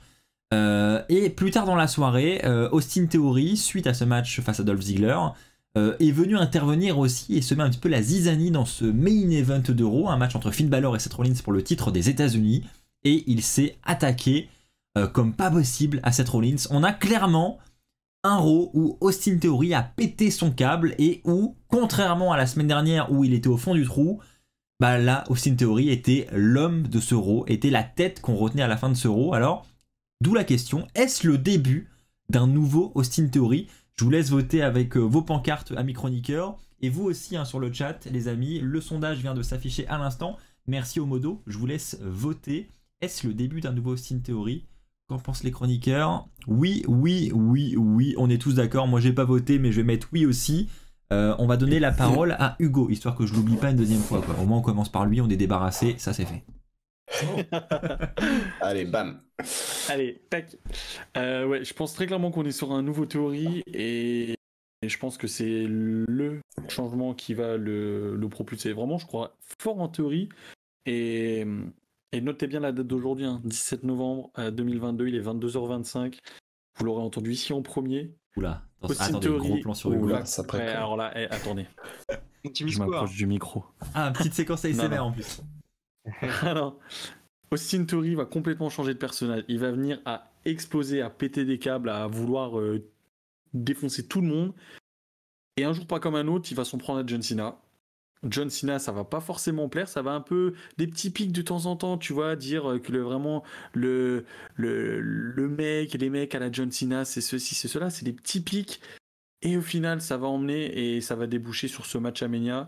Vraiment, jeudi 17 novembre, 22h26 maintenant. Vous l'aurez entendu ici en premier. C'est grâce à ce changement qu'on aura le match Theory John Cena à WrestleMania. Oui, quand même. N'empêche que Ouais, Hugo, il quand se même. mouille. Il se mouille. Jacques, est-ce que tu vas te mouiller autant, toi? On t'écoute. Bah, j'allais le dire en plus, c'est con. Ah, bah oui, il Bah allait ouais. le dire. Ouais, c'est à en premier. Non, le raisonnement d'Hugo, en vrai, il colle super bien. C'est vrai que voilà, s'il cherche de semaine en semaine, en fait, il cherche à attaquer les grosses têtes et puis il tombe sur Cena et puis Voilà, il bat Cena à Mania, serrage de main, respect, et puis voilà, sa carrière est lancée. Donc pourquoi pas. Non, franchement, j'ai bien aimé le théorie de maintenant. Voilà, l'image parle d'elle-même. Hein. Il est imposant, il a de la gueule, hein, franchement, comme ça. Donc Ouais, je trouve clairement. que franchement, ça peut promettre de beaucoup de choses. Voilà. La semaine dernière, tout le monde disait ouais, il est fini, il a plus sa mallette, il a raté, il a foiré son cash sur une ceinture mineure. Enfin, ils ont descendu, on a tous descendu théorie sur les réseaux, etc., etc. Et puis au final, bah, cette semaine, bah, c'est tout l'inverse, quoi. Il a déglingué Rollins, il est dans le mid-event, et là, il n'y a que du lourd qui va arriver, quoi. Donc, je suis content, en fait, qu'il a lâché sa mallette pour construire un nouveau personnage qui va être intéressant, quoi. Franchement, là, ça va être super intéressant de suivre. Hein, Hugo? Ouais, Hugo, Ah, il est Hugo, ouais, on est complètement d'accord, Hugo. d'accord. Non, mais Hugo, il s'est dit, je vais partir en douce, ça va pas se voir. Non, mais venez, on attend qu'il revienne. Venez, Allez, on attend qu'il allez. revienne. Attends, il arrive là. Il est là. Je vous ai entendu. Non, mais alors, c'est les pattes non, mais avant je l'ai- l'émission qui. La pause pipi. Non, j'ai laissé les clés sur la porte. On pouvait plus rentrer dans la maison. Ah, Oh là là. bravo, bravo. Non, en vrai, j'ai une vraie question à vous poser avant qu'on donne la parole à quelqu'un d'autre. Est-ce que, honnêtement, parmi vous, soyez honnête, est-ce que, levez la main si c'est le cas, est-ce que quelqu'un avait vu venir ce scénario du Austin Theory qui allait tout défoncer cette semaine à Raw? Flavien. Louis? Vraiment? Ouais. Bah, vas-y, Flavien. Moi, la t'écoute. semaine dernière, j'en ai pas parlé. Mais moi, dans ma tête, quand on a parlé de Austin et tout, quand il avait cash et qu'il avait du coup perdu son titre, sa mallette, moi, je me suis directement dit, je suis sûr, il va revenir, il va péter un plomb. Parce que tu sais, c'est un peu. En fait, lui, il avait une gimmick du gars à téléphone, tu sais, ça fait un peu ado, tu vois. Genre ado, là, tu lui retires son joujou, enfin, c'est un truc hyper important, tu vois. Et ben, forcément, il va péter un plomb, tu vois, l'ado. Et là, je trouve que bah, c'est parfait. Enfin, là, vous allez peut-être pas forcément croire, mais moi, j'en étais sûr qu'il allait, genre, revenir à Raw, là, et péter un plomb, et avoir complètement un nouveau personnage. Et du coup, c'est pour ça, là, je suis hyper content de le voir comme ça. Parce que, genre là, vraiment, bah, il a une gueule, tu vois, il s'est poussé la barbe et tout. Genre, vraiment, enfin, il a un charisme de ouf. Et je pense que, comme disait Hugo, là, je pense qu'il va partir vraiment pour Cena, parce que je pense que les deux en tête d'affiche, là, enfin, ça fait un petit peu penser au Cena de l'époque, quoi.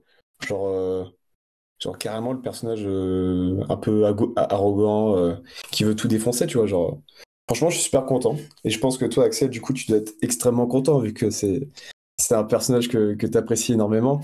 Oui, effectivement. Donc, Alors, je vais vous partager mon avis juste avant qu'on rate le sondage. Je vous affiche le résultat du chat.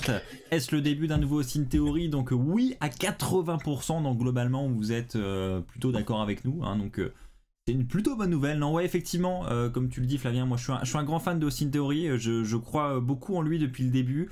Je trouve que ce gars, effectivement, il a du charisme. Je trouve qu'il il a le physique, clairement. Il est jeune et quand je le vois, moi, il me fait vraiment penser au John Cena de 2002, quoi. C'est vraiment le petit jeune qui débarque, qui commence doucement avec voilà le titre des États-Unis, mais qui petit à petit va vraiment gravir les échelons.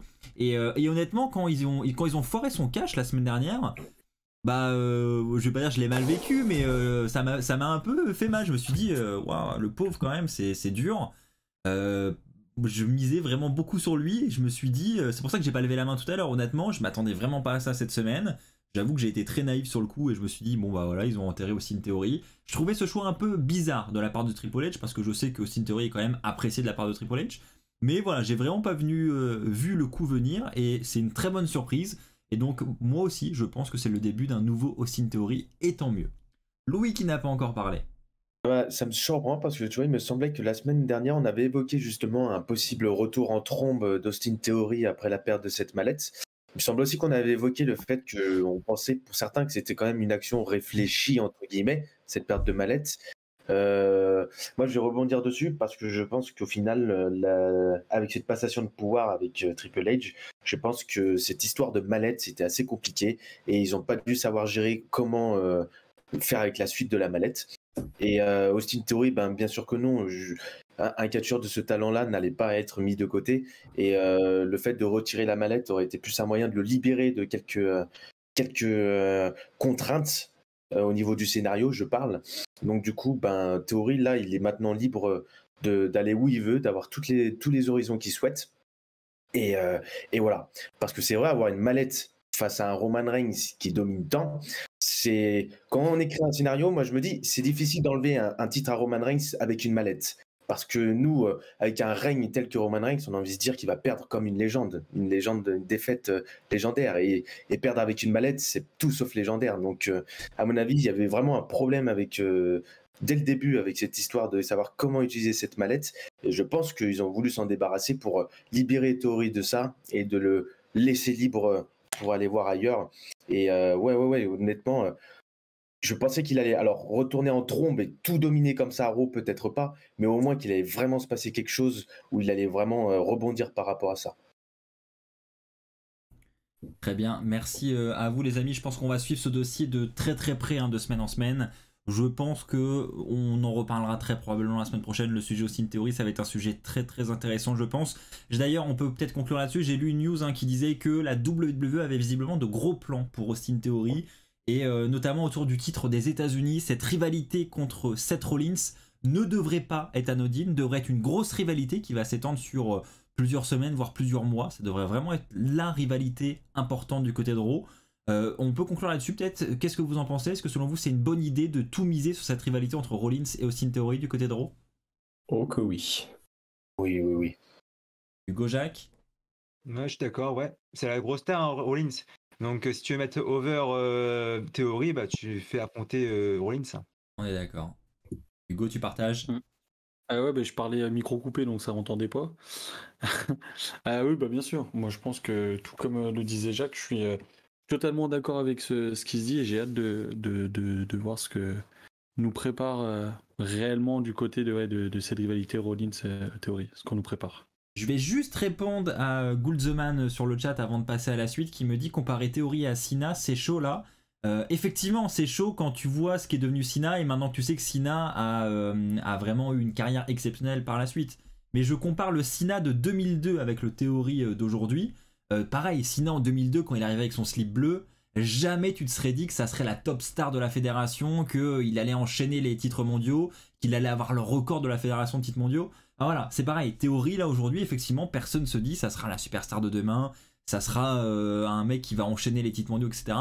Mais faut bien partir d'un endroit et qui sait, peut-être que demain, Theory aura la même destinée que John Cena et en tout cas personnellement j'y crois. Voilà les amis, on va terminer là-dessus pour cette séquence sur Raw et il est temps de passer au moment qu'on attend tous. Il est là, il est prêt, il a révisé comme jamais, il nous a sorti 3 Wrestle Facts exceptionnels, j'en suis persuadé. On les a pas vus pour tout vous dire, les chroniqueurs, on a voulu garder la surprise même de notre côté. On ne sait pas ce que Jacques nous a préparé, mais on est persuadé que ça va être exceptionnel. Préparez-vous les amis, c'est maintenant, c'est parti pour le Wrestle Fact de la semaine.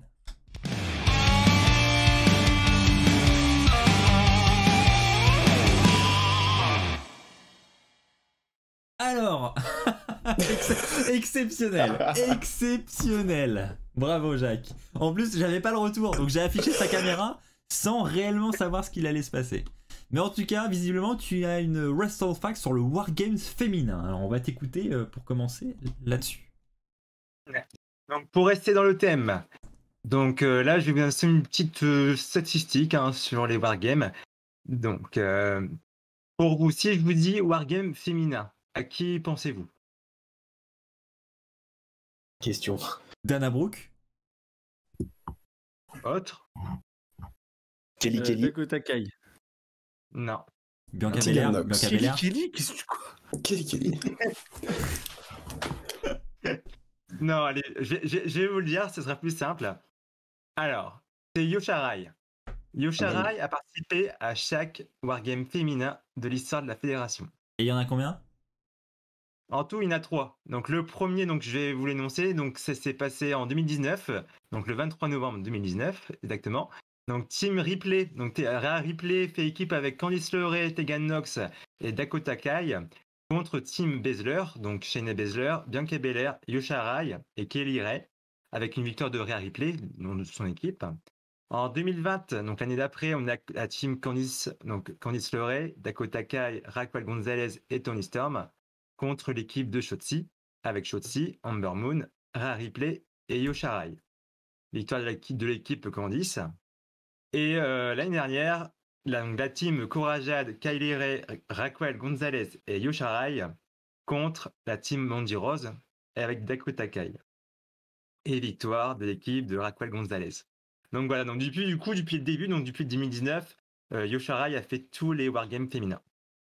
Très bonne statistique, bravo Jacques. Eh On ouais, enchaîne, chapeau. la suivante, qui m'intéresse beaucoup personnellement, parce que j'ai pas la réponse à cette petite énigme. Alors, on t'écoute. Alors, il y a une superstar en 1995 qui a été présent, donc qui a catché à la WCW, ECW et la WWF, donc WWE maintenant. Hein. Donc je vais vous proposer 3 noms donc, pour réduire les possibilités, et puis à vous de me dire en fait du coup pour vous qui Alors, le premier nom, Joe. On a un écho les amis, je sais pas qui a l'écho, mais il y a un écho. Vas-y Jacques, on t'écoute. Alors, 3 noms. Donc, du coup, le premier nom, donc Big Show. Le deuxième nom, Stone Cold. Deuxième nom, Rey Mysterio. Bon, Rey Mysterio, non? Non, pas Rey Mysterio, pas Non. en 95. Dans le chat, Ah, je vous laisse- 95, d'accord, pardon, ok, my bad. Ça, J'ai en pas- 1995. D'accord, J'ai envie de dire chaud. Oui, Big Show, ouais. Moi, je dirais Big Show. Peut-être, ça se trouve, non, Stone Cold, Moi c'est peut-être piège. j'aurais un petit doute sur Stone Cold quand même. W, c'est ça qui me fait douter. Moi je dirais Stone Cold, allez. Stone Cold. Ensuite, tout le monde est d'accord? Moi, Big Show. Ouais. Chaud. Ah, Hugo. Mysterio, bah en fait, ça, vous avez mis le doute avec Mysterio. Ah là. ouais, vas-y, dis Mysterio Hugo, nous on veut pas t'influencer, hein, vas-y. Ouais, j'ai le doute du coup. Alors sur le chat ça dit Big Show, Austin, Big Show, Stone Cold, c'est partagé. Ouais. Alors Hugo, Et fais la un choix, réponse- on attend plus que toi là. On attend, allez. Franchement, je vais mouiller un peu. Roulement de tambour. Rey Mysterio, ok. Rey Mysterio. Non. Ah. Dans le chat, il n'y a que Axel qui a trouvé. Il a dit quoi? C'est qui? Non. Dans Attends. la vidéo, il n'y a que Axel qui a trouvé. Dans le chat, bah, du coup, bravo à Marcus et à Lorraine, hein, du coup, pour leur réponse. Ouais, mais Lorraine, elle Stone Cold. triche aussi. Ouais, je suis bah sûr, oui, elle avait déjà la réponse, Elle Lorraine. sait, elle sait. Vous vivez sous le même toit, les gars. Ouais, elle a dû fouiller. Mais voilà. Donc, je vais raconter vite fait l'histoire. J'ai pas tout raconté. Mais bon, là. Donc, en fait, à la WCW, il était connu en fait pour son équipe avec Brian Pillman. Donc, c'était les Hollywood Blondes. Et en solo, Austin a remporté le championnat des poids lourds des États-Unis en décembre 1994.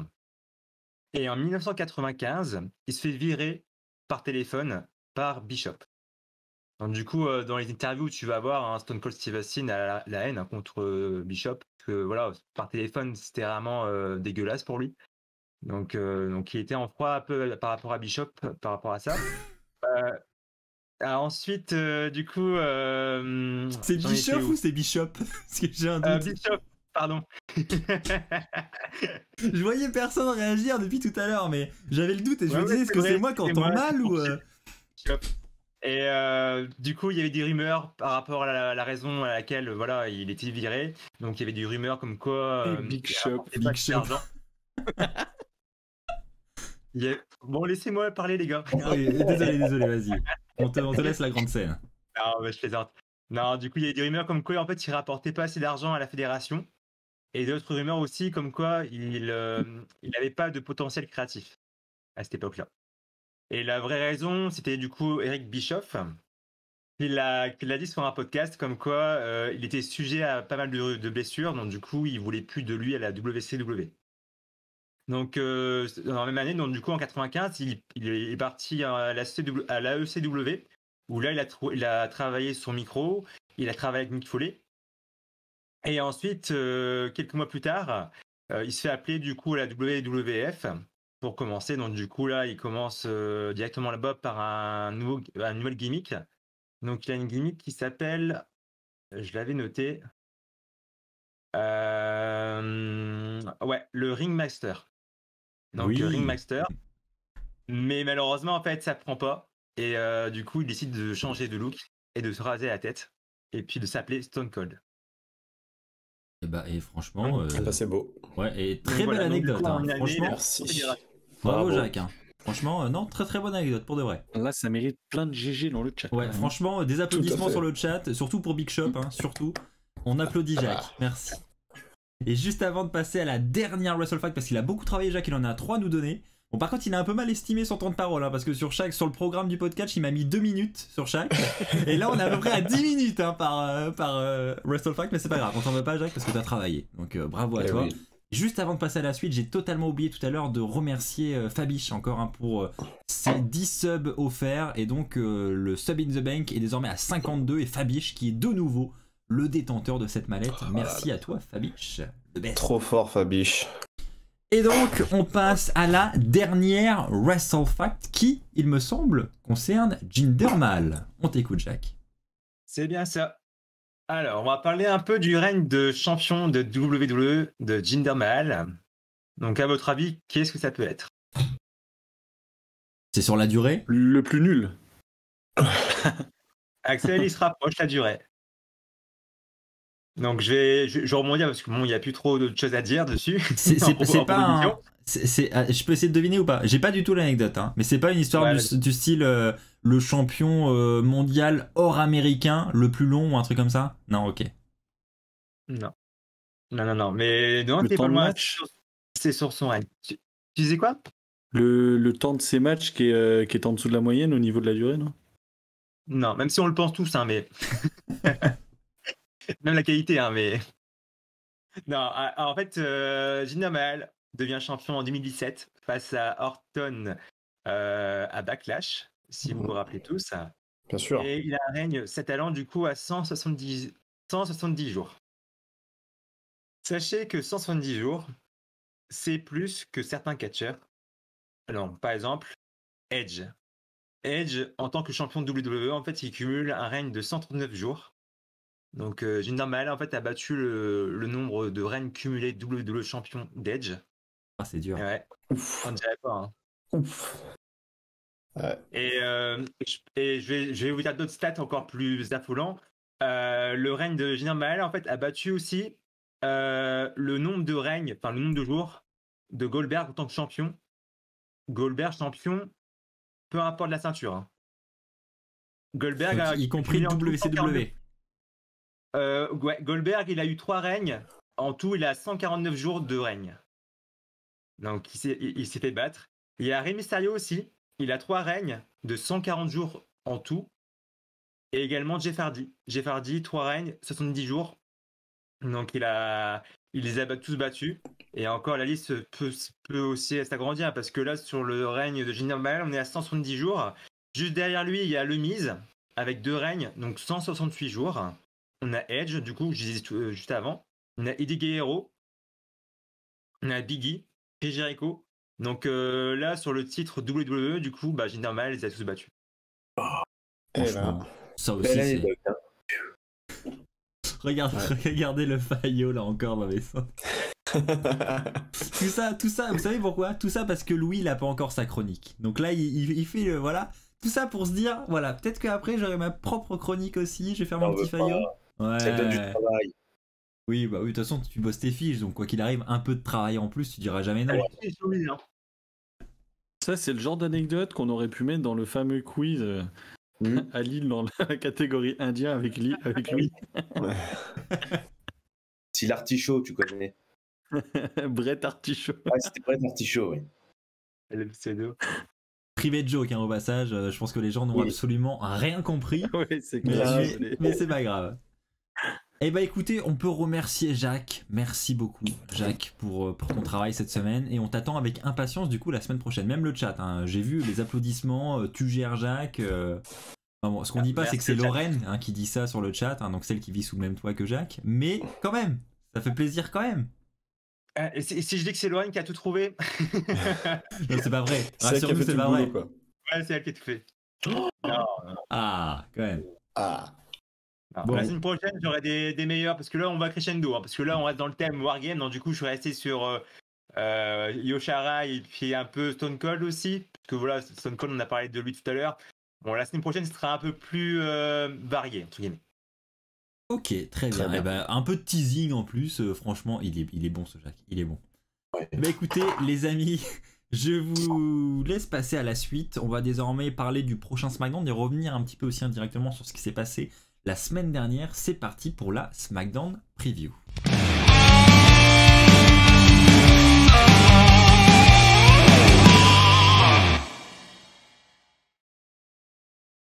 Preview, nous allons d'abord revenir sur cette mini rivalité qui vient de commencer d'ailleurs entre Shotzi et notre championne féminine du côté de SmackDown, Ronda Rousey. Et d'ailleurs la semaine prochaine, c'est le premier point de cette preview.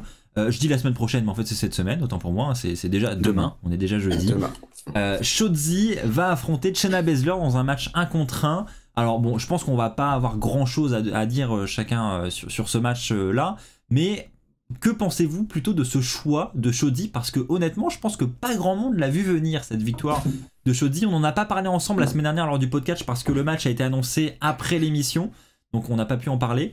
Mais clairement, c'était loin, je pense, d'être la favorite de ce match. Alors que pensez-vous de ce choix de challengeuse? Hugo? Eh ben, c'est plus que surprenant, mais c'est agréable. Ça rapporte un petit peu de fraîcheur, ça change. Très clairement. J'ai eu peur qu'on nous remette, par exemple, Lacey Evans, même si ça aurait fait du bien Pardon? aussi, mais je trouve. Non, Pardon? non, mais je trouve que c'est bien, dans le sens où ça apporte de la fraîcheur et c'est quelque chose qu'on n'a jamais vu. Donc, je demande à voir. Je connais pas forcément Sochi. Sochi, ouais, non, ça c'est en Russie, mais Shotzi. mais ouais, je demande à connaître un petit peu plus les combats et voir ce que ça peut donner. Mais ouais, j'ai hâte de voir ça. Flavien? Ouais, bah pourquoi pas, hein, Shotzi. J'aime bien le personnage, j'aime bien sa personnalité un peu déjantée là. Donc ouais, pourquoi pas, hein. De toute façon, il faut bien mettre des nouvelles en avant, hein. Donc à voir ce que ça va donner. Je n'ai pas forcément d'attente particulière sur ce programme. Surtout que Ronda Rousey en tant que championne, c'est pas forcément ma tasse de thé du moment, quoi. Ah ouais? Faut noter quand même également que le Ouais. retour de Shayna Baszler aux côtés de Ronda Rousey, c'est quelque chose qui était attendu pendant un long moment, à une période, qui s'est jamais fait. Et au final, de le voir là à l'heure actuelle, je trouve ça fun, c'est bien. Je suis assez Ça d'accord apporte avec un toi. peu ce côté méchant et ça a permis surtout à Shayna Baszler de se détacher, mine de rien, de Natalia en la trahissant. Les deux étaient souvent mis ensemble. Là, ça permet de voilà, je négocie tout le monde, je reste, je fais ma carrière en solo et moi je vais aller rejoindre ma pote. Puis voilà. Alors, ceci dit, moi, j'ai interagi tout de suite avec Flavien, mais je le rejoins quand même sur ce qu'il vient de dire sur Ronda Rousey. C'est vrai que moi, je suis un grand fan de Ronda Rousey aussi, je l'apprécie beaucoup. Je dois reconnaître que son règne actuellement n'est pas le plus passionnant du monde. J'étais pas à fond dedans dans sa rivalité avec Liv Morgan, par exemple. Et c'est là où je me dis que on critique beaucoup une Charlotte Flair, mais voilà, une Charlotte Flair face à une Ronda Rousey, et ben je trouve que ça a de la gueule et ça a pas le même impact que Liv Morgan, par exemple. Enfin, certes, c'est toujours la même chose, mais tu ramènes Charlotte là tout de suite pour affronter Ronda Rousey, je suis sûr que ça va attirer tous les yeux des fans et ça va être une top rivalité de SmackDown. Donc voilà, je pense qu'elle a pas eu les bonnes adversaires ou pas le bon niveau d'intensité en face. En tout cas, il y a un problème, je trouve. Louis, qu'est-ce que t'en penses? À propos de Charlotte Flair ou à propos de Shotzi? Les deux. Les deux? Bah alors, Peu moi, de Shotzi, Ronda Rousey. pareil, ça fait partie de la période où j'ai pas trop suivi. J'ai regardé 2-3 matchs et j'apprécie bien. J'aime beaucoup sa couleur de cheveux. Alors, je me la ferai pas personnellement, mais il y a au moins un effort C'est d'envie dommage. qui est plutôt pas mal. Mais voilà, j'aime beaucoup ce personnage et tout ça. Ça rime très bien. Donc, pourquoi pas? Écoute. Après, concernant Charlotte Flair, bah, alors, je sais qu'elle est en arrêt, entre guillemets. Mais c'est vrai que c'est sûr que c'est le genre typique de catcheuse qui manque quand elle est absente, parce que elle crève l'écran, elle a un talent mais qui est impossible à remettre en question. Donc c'est sûr que c'est pas pareil, ça comble plus une image, quoi. Qui n'a pas parlé, Jacques, je crois? Moi, franchement, je m'attendais pas du tout à l'avoir gagné. Donc je pensais vraiment que ça allait être Gonzalez, Raquel Gonzalez. Je me suis dit, bah ils vont mettre une personne, voilà, c'est une face, voilà, qui a de la carrure. Donc je pense que c'est plus, comment dire, tu peux te l'imaginer en fait, c'est plus convaincant. Et là, voir Shotzi l'emporter, bah moi je suis un grand fan, donc je suis super content pour elle. Et je pense que ça peut aller, quoi. Ça peut faire un très bon match. Par contre, à SmackDown, quoi, à part elle, franchement, on aurait mis qui? Parce que voilà, t'as Ronda Rousey quand même en face, championne. À part Charlotte Flair, il n'y a pas vraiment de superstar féminine à Si, SmackDown. je pense que tu mets Lacey, ouais, ce que j'allais dire. Tyler, je l'attaquais, mais c'était pour embêter avec ça, mais non. Vraiment, je pense que tu mets une Lacey Evans, justement, avec le personnage qu'elle avait, je pense que ça peut largement faire l'affaire. Hein. Et moi, j'ai une suggestion, mais je ne sais pas si ça a existé, mais je me permets de prendre la parole. Et pourquoi ils ne feraient pas l'inverse? Pourquoi ils ne mettraient pas Shayna Baszler contre Ronda Rousey? Parce que ça aurait de la gueule. Je pense qu'on va y venir. Hein. Je pense que c'est ce qu'ils veulent faire et on passe par cette association pour ensuite arriver à une trahison. C'est de l'image. Jacques, oui, Non, j'aime bien l'intervention de Louis. Louis, je suis d'accord avec toi. Franchement, c'est vrai que bah, là, elle est heal, donc du coup, on l'imagine pas encore, mais c'est vrai que si elle passe face ou l'autre, franchement, ça peut être pas mal. Pas forcément, hein. Tu sais, tu laisses les deux personnages dans leur... Alors, on aime bien mettre méchant gentil, et d'ailleurs, c'est normal, hein, c'est le schéma habituel qu'on utilise, mais les laisser toutes les deux dans un personnage type UFC, sportive, charismatique, forte, déterminée, ça peut très bien marcher. Très bien, merci les gars. On va maintenant passer à la World Cup si vous voulez bien, parce qu'on est un petit peu en retard mine de rien, mais c'est pas grave, on a encore quelques points à aborder. On va parler de la World Cup et on va d'ailleurs, ça va être le sujet pour conclure cette émission du podcast. Premièrement, Butch et Sami Zayn hein, qui vont s'affronter pour le premier round de cette World Cup. On a déjà eu quelques matchs la semaine dernière avec des premiers qualifiés, on va y revenir juste après avec Santos Escobar et Braun Strowman qui se sont qualifiés. Je vais donc vous demander votre pronostic sur ce match entre Butch et Sami Zayn. Qui, selon vous, va remporter ce match de qualification? Jacques. Butch, pardon, Hugo. Bah vas-y Hugo, si tu veux commencer, vas-y. Butch. Ouais, sinon, au pire, donnez juste votre pronostic comme ça, donnez juste le nom, chacun votre tour. Donc Hugo, Butch, Jacques. Butch. Louis. Je veux dire Butch aussi. Flavien. Eh ben, je vais être le seul à dire Sami. Ouais, bah tu vois, moi je vais rejoindre Flavien et je vais dire Sami aussi. Je trouve que je vous pose la question parce que je trouve qu'il est difficile à pronostiquer ce match. Il est pas si difficile que ça, que Flavien, il a un problème, non? Ouais, il y a une blessure qui se ramène là, donc depuis tout à l'heure, je sais pas si vous voyez, mais je suis comme ça à le bouger. il a envie de participer, quoi. Il a envie de participer. Donc pour revenir à ce match qui est donc difficile à pronostiquer, je voulais regarder en même temps les codes sur WrestlingBet, hein, d'ailleurs application gratuite sur l'App Store que vous pouvez télécharger dès maintenant, hein, petite promo, je me permets de faire un gros plan. Voilà, le match est disponible pour vous puissiez parier dessus. Je voulais aller voir les codes par curiosité. C'est Sami Zayn hein, qui est favori à l'heure actuelle avec une cote à 1,16 contre 1,85 pour Butch. Donc Flavien, visiblement Sami Zayn, pourquoi? Est-ce sa mise en avant avec la Bloodline qui influence ta décision? Ouais, totalement. C'est vrai que moi, là, j'avais juste avant de travailler l'émission, je me suis dit punaise. Alors, qui peut gagner quoi? Juste avant de travailler l'émission. Oui, juste avant. Oui, bon, tu m'as compris. Ouais. Juste avant, en travaillant l'émission. On a combien de faillots dans cette émission là? C'est quoi ça? C'est quoi ces gens qui travaillent? Non, mais c'est normal. Non, en vrai, j'ai beaucoup hésité, mais je me suis dit quand même que Sami allait remporter ce match, puisque je pense il faut essayer de le push un max, lui. Enfin, de toute façon, il le push déjà pas mal. Et puis Butch, je sais pas si c'est son moment, quoi. Je sais qu'il y a la rivalité entre les Brawling Brutes et la Bloodline pour War Games. Mais je pense clairement que Sami va remporter ce match, quoi. Enfin, moi je le vois remporter. Voilà. Très bien. J'ai une petite question, les gars. Vas-y. Sheamus, il est dans la compétition aussi ou pas? Non, alors justement, je peux vous montrer si vous voulez les participants parce que c'est vrai que c'est un peu flou et c'est ce que je reproche un peu à ce tournoi. C'est qu'on sait pas trop qui participe, il n'y a pas eu de bracket de dessiné, rien, mais je vous ai préparé une petite image pour vous illustrer tout ça. Donc voici les participants. Nous avons Mustafa Ali, Shinsuke Nakamura, Ricochet, Braun Strowman, Santos Escobar, Butch, Sami Zayn et Jinder Mahal. Voilà pour répondre à ta question, Jacques. Juste cette question, Mustafa Ali représente quel pays? L'Arabie Saoudite? Non, je crois Ou que... Pakistan? je sais plus. Il Ouais. y en a qui ont la réponse? Il me Je semble vais que vérifier. c'était... Si je remets l'image, je sais pas si les drapeaux sont... Non, Non, du ils ont, tout, c'est ils pas ont du tout tout, mélangé là. Ouais. Il y a Peut-être- 6 fois le drapeau américain. je crois qu'il y a plusieurs Américains, hein, genre il y a Oui, oui, Strowman, c'est pour ça. Ricochet, Ricochet, ouais. c'est tout. Enfin bref, du coup, Je vous Jacques, explique pourquoi je demandais ça. vas-y. Dans le sens où, C'est Pakistan, je crois. pour moi, ça me paraît logique. Zayn ne gagnera pas. Pourquoi? D'un, il est dans la Bloodline, je vois pas l'intérêt pour lui de faire la World Cup. Et deux, si on regarde les Et il peut groupes, ramener la coupe à la maison quand même. Ouais. C'est Pakistan qui représente. si on regarde les groupes actuels de la Coupe du Monde de foot, vous remarquerez que les États-Unis sont dans le groupe de l'Angleterre, que Strowman n'a pas d'adversaire en demi-finale, et qu'on pourrait très bien avoir un Américain contre un Anglais.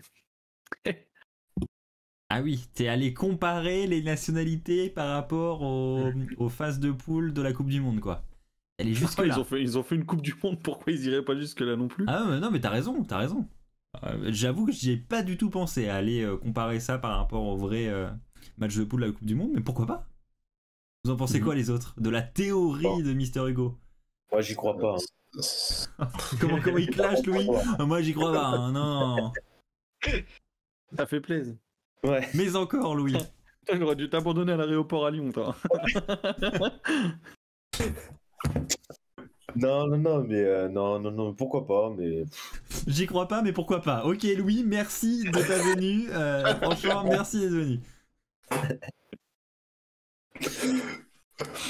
Donc pour revenir à ce match entre Butch et Sami Zayn, donc voilà, tout ça pour dire qu'on n'est pas forcément tous d'accord et que voilà, au niveau du pronostic, on n'est pas sûr de notre coup. On enchaîne avec le point suivant, on va parler encore de la World Cup et d'un autre premier round, cette fois-ci entre Ricochet et Mustafa Ali. Donc là pareil, je vais vous demander votre pronostic à tour de rôle, les amis. Hugo, selon toi, qui va remporter ce match? Mustafa Ali. Non, Ricochet, pardon. Jacques? Ricochet, ouais. Louis? bah moi je serais tenté de dire Mustafa Ali. Et Flavien? Ouf, je suis pas le seul. Mustafa Ali. Et je vais rejoindre aussi Louis et Flavien, et c'est d'ailleurs Mustafa Ali aussi qui est favori sur WrestlingBet avec une cote à 1,22 contre 1,78 pour Ricochet. Et sur le chat, on y va pour Ricochet. C'est Ricochet qui pour l'instant a la majorité. Je sais pas, honnêtement, là encore, ça va être un très bon match. Je pense qu'on va passer tous un très bon moment. Le match va être très qualitatif. Je pense qu'il y a quand même, mine de rien, un peu de suspense là aussi pour le vainqueur. C'est peut-être la qualité qu'on pourrait donner à ce tournoi. C'est que les matchs sont pas forcément hyper prévisibles. Je sais pas ce que vous en pensez. Louis a l'air d'être d'accord. Je suis totalement d'accord. Mais l'avantage d'une World Cup qui est assez, qui ne repose sur aucun titre et qui est assez générique, en fait, où on gagne pas grand-chose, et ben forcément, ça enlève de la prévisibilité. Et c'est ça aussi. Je pense que ça marche bien. Les autres, vous êtes en accord? Non, je suis d'accord avec Louis. Ouais.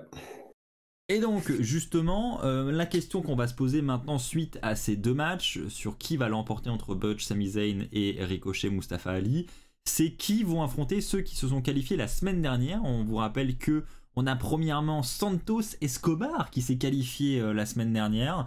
Son adversaire sera connu ce vendredi, c'est encore un mystère. Donc je sais pas comment ça va se passer du coup. Est-ce que celui qui va remporter le match entre Sami Zayn et Butch ou Mustafa Ali et Ricochet va affronter Santos Escobar le soir même, ou c'est un peu bizarre cette organisation, mais on a l'impression qu'on aura deux matchs le même soir, ou est-ce qu'au final ils nous font juste une preview pour nous dire vendredi vous saurez qui va affronter Santos Escobar, mais ce sera la semaine d'après. Enfin, je sais pas si vous voyez ce que je veux dire, mais on voit pas trop ce qui va se passer. À mon avis, ça va être ça, hein, parce que s'ils font un full SmackDown, SmackDown c'est 2 heures, s'ils font un full SmackDown avec 4 matchs de la World Cup, je pense que c'est un peu compliqué à mettre en place, quoi. Donc Ouais. je pense que ouais, ça sera soit l'un, soit l'autre, enfin les gagnants qui seront les adversaires, quoi. Je pense que ça sera le reveal, quoi. Jacques. J'ai regardé, mais il n'y a même pas de Louis. tableau qui est sorti en fait. Hugo. Ouais. Non, il y a pas je de regardais, tableau, il y a Je rien. regarde Pas un de petit tableau. peu, il n'y a pas de tableau, il n'y a rien qui est. Non, c'est sorti, vraiment, ouais. on a l'impression que c'est un peu tournoi à l'arrache, on sait pas trop comment ça va se passer, mais on va le faire quand même. C'est ça. Non, je pense pas qu'on ait le match d'Escobar là directement ce matin. Je pense qu'ils vont faire. Je suis même pas sûr qu'on voit les Legado del Fantasma là cette semaine. Et puis ça va petit à petit au Survivor Series. Le dernier SmackDown avant les Survivor Series, on a le vainqueur. Et puis pour les Survivor Series, on a le match contre Gunther. D'accord. Très bien, oui, parce qu'on l'a pas précisé, mais effectivement, le vainqueur de ce tournoi affrontera Gunther pour le titre intercontinental. Je vous présente dès maintenant hein, le prochain point qui concernait Braun Strowman. C'est la même sentence que Santos Escobar. On ne sait pas ce qui va se passer avec lui. Est-ce qu'il aura un match à SmackDown ou pas? Ou est-ce qu'on va simplement connaître son adversaire? Jacques, de ton côté, on t'a pas entendu. Qu'est-ce que tu en penses? Est-ce qu'on aura des réponses ce vendredi? Ouais, on aura des réponses, je pense, dès demain. Là, pour la semaine prochaine, en tout cas, moi, je vois pas trop voilà, le déroulement, mais je vois bien Strowman à la fin, peut-être gagner. Pour moi, je pense, voilà, c'est les Américains, et donc nous sommes les plus forts, notre pays est le meilleur, donc je pense que Strowman va représenter du coup la nation, et puis il va gagner, et puis il va partir sur une rivalité derrière. J'espère une grosse rivalité, parce que là, après, je vois pas ce que peut générer la coupe, quoi, tu vois. Roman, il va la gagner, ok, et puis il va partir en rivalité, c'est juste pour le mettre fort, quoi, parce que Strowman, il a quand même un calibre de main eventer. Donc là, tu le fais perdre dans un tournoi comme ça avec des mid-carters, enfin, ça le fait pas trop, quoi. Donc pour moi, je vois juste Braun Strowman gagner à la fin, et puis voilà, ils font le tournoi pour occuper les SmackDown. Ah, puis je pense que Strowman Gunther, ça peut être une affiche pas mal. Hein. Ouais, clairement. Non, clairement, on est d'accord. Gunther va peut-être enfin trouver un adversaire à sa taille, en quelque sorte. Enfin, en tout cas, ils vont jouer là-dessus. Je dis pas que Sheamus c'était pas à sa taille, c'était clairement des très beaux affrontements, mais Oui. le gabarit de Strowman, ils vont très clairement jouer là-dessus si on en arrive là, effectivement. En tout cas, personnellement, j'ai été surpris de la défaite de Shinsuke Nakamura, par exemple, la semaine dernière. Pour moi, c'était une défaite surprenante. Je sais pas ce que vous en pensez, mais je le voyais pas partir, du moins si tôt, de cette compétition World Cup. J'avoue. Après, Vas-y, Hugo. Après, si tu regardes au cas par cas, superstar par superstar, Nakamura c'est dehors, Jinder c'est dehors, Sami Zayn, je vois pas en quoi ça l'avantagerait, surtout avec de gagner la World Cup avec la Bloodline. Butch c'est pareil, sachant qu'il est en rivalité face à la Bloodline. Mustafa Ali, pareil, il est du côté du titre des États-Unis. Strowman, il a pas forcément besoin de ça, mais c'est lui qui ira. Et après, il restera Ricochet, Santos Escobar. Bah eux, les pauvres malheureux, c'est comme ça à chaque fois. Et j'étais en train de me demander... Ah oui, c'est vrai. J'étais en train de me demander qui avait remporté cette World Cup en Arabie Saoudite. McMahon. C'était Shane McMahon, c'est vrai. Ouais, the best in the world. Oh là là là. Ça aussi, Qu'est-ce qu'est-ce que c'était nul. Oh là là là là là. Qu'est-ce que c'était J'en ai eu nul. des cauchemars, hein. J'ai eu des cauchemars. Ils sont rappelés, hein. Il s'était incrusté au dernier moment, c'est ça? Ouais. Ouais, je suis en train de revoir le bracket. Effectivement, il y avait du beau monde pourtant en finale. On avait du Jeff Hardy, du Randy Orton, du Dolph Ziggler et du Bobby Lashley. Oh là Et là. on a terminé avec... Voilà.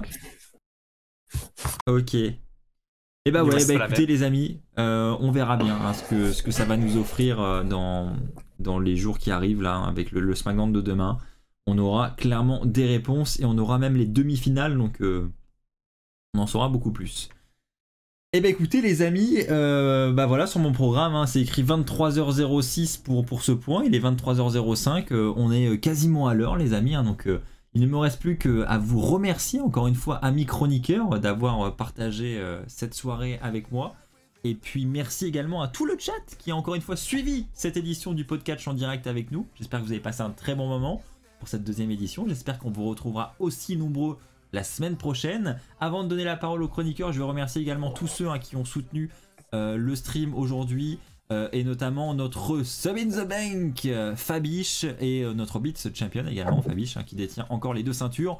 52 subs dans la mallette, merci à tous les amis, vous êtes au top. Bonne soirée tout le monde, Laurie qui dit que c'était top. Merci à tous pour vos retours sur le podcast qui sont plus que positifs à chaque fois. Ça fait extrêmement plaisir. Alors, réfléchissez à mes chroniqueurs à votre mot de la fin, puisque je vais vous le demander dans quelques instants.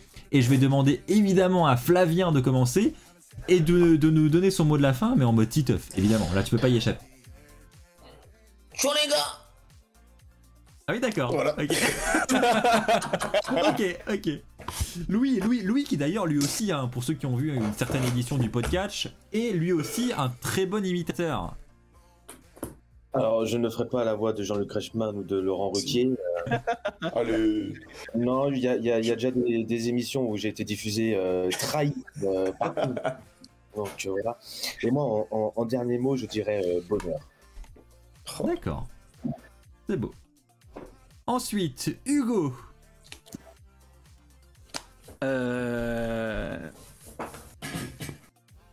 Paris 316. Eh, franchement, c'est très bon choix. Jacques.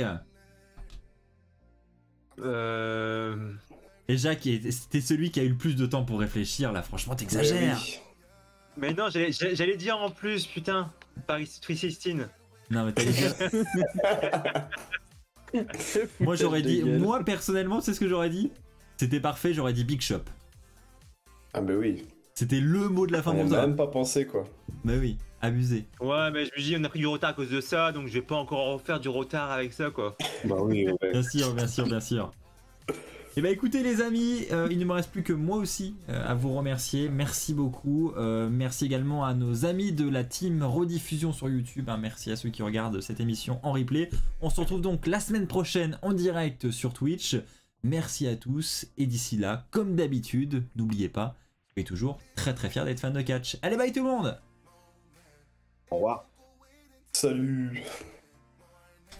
You never know when it is over, over. All that I know is we'll get over.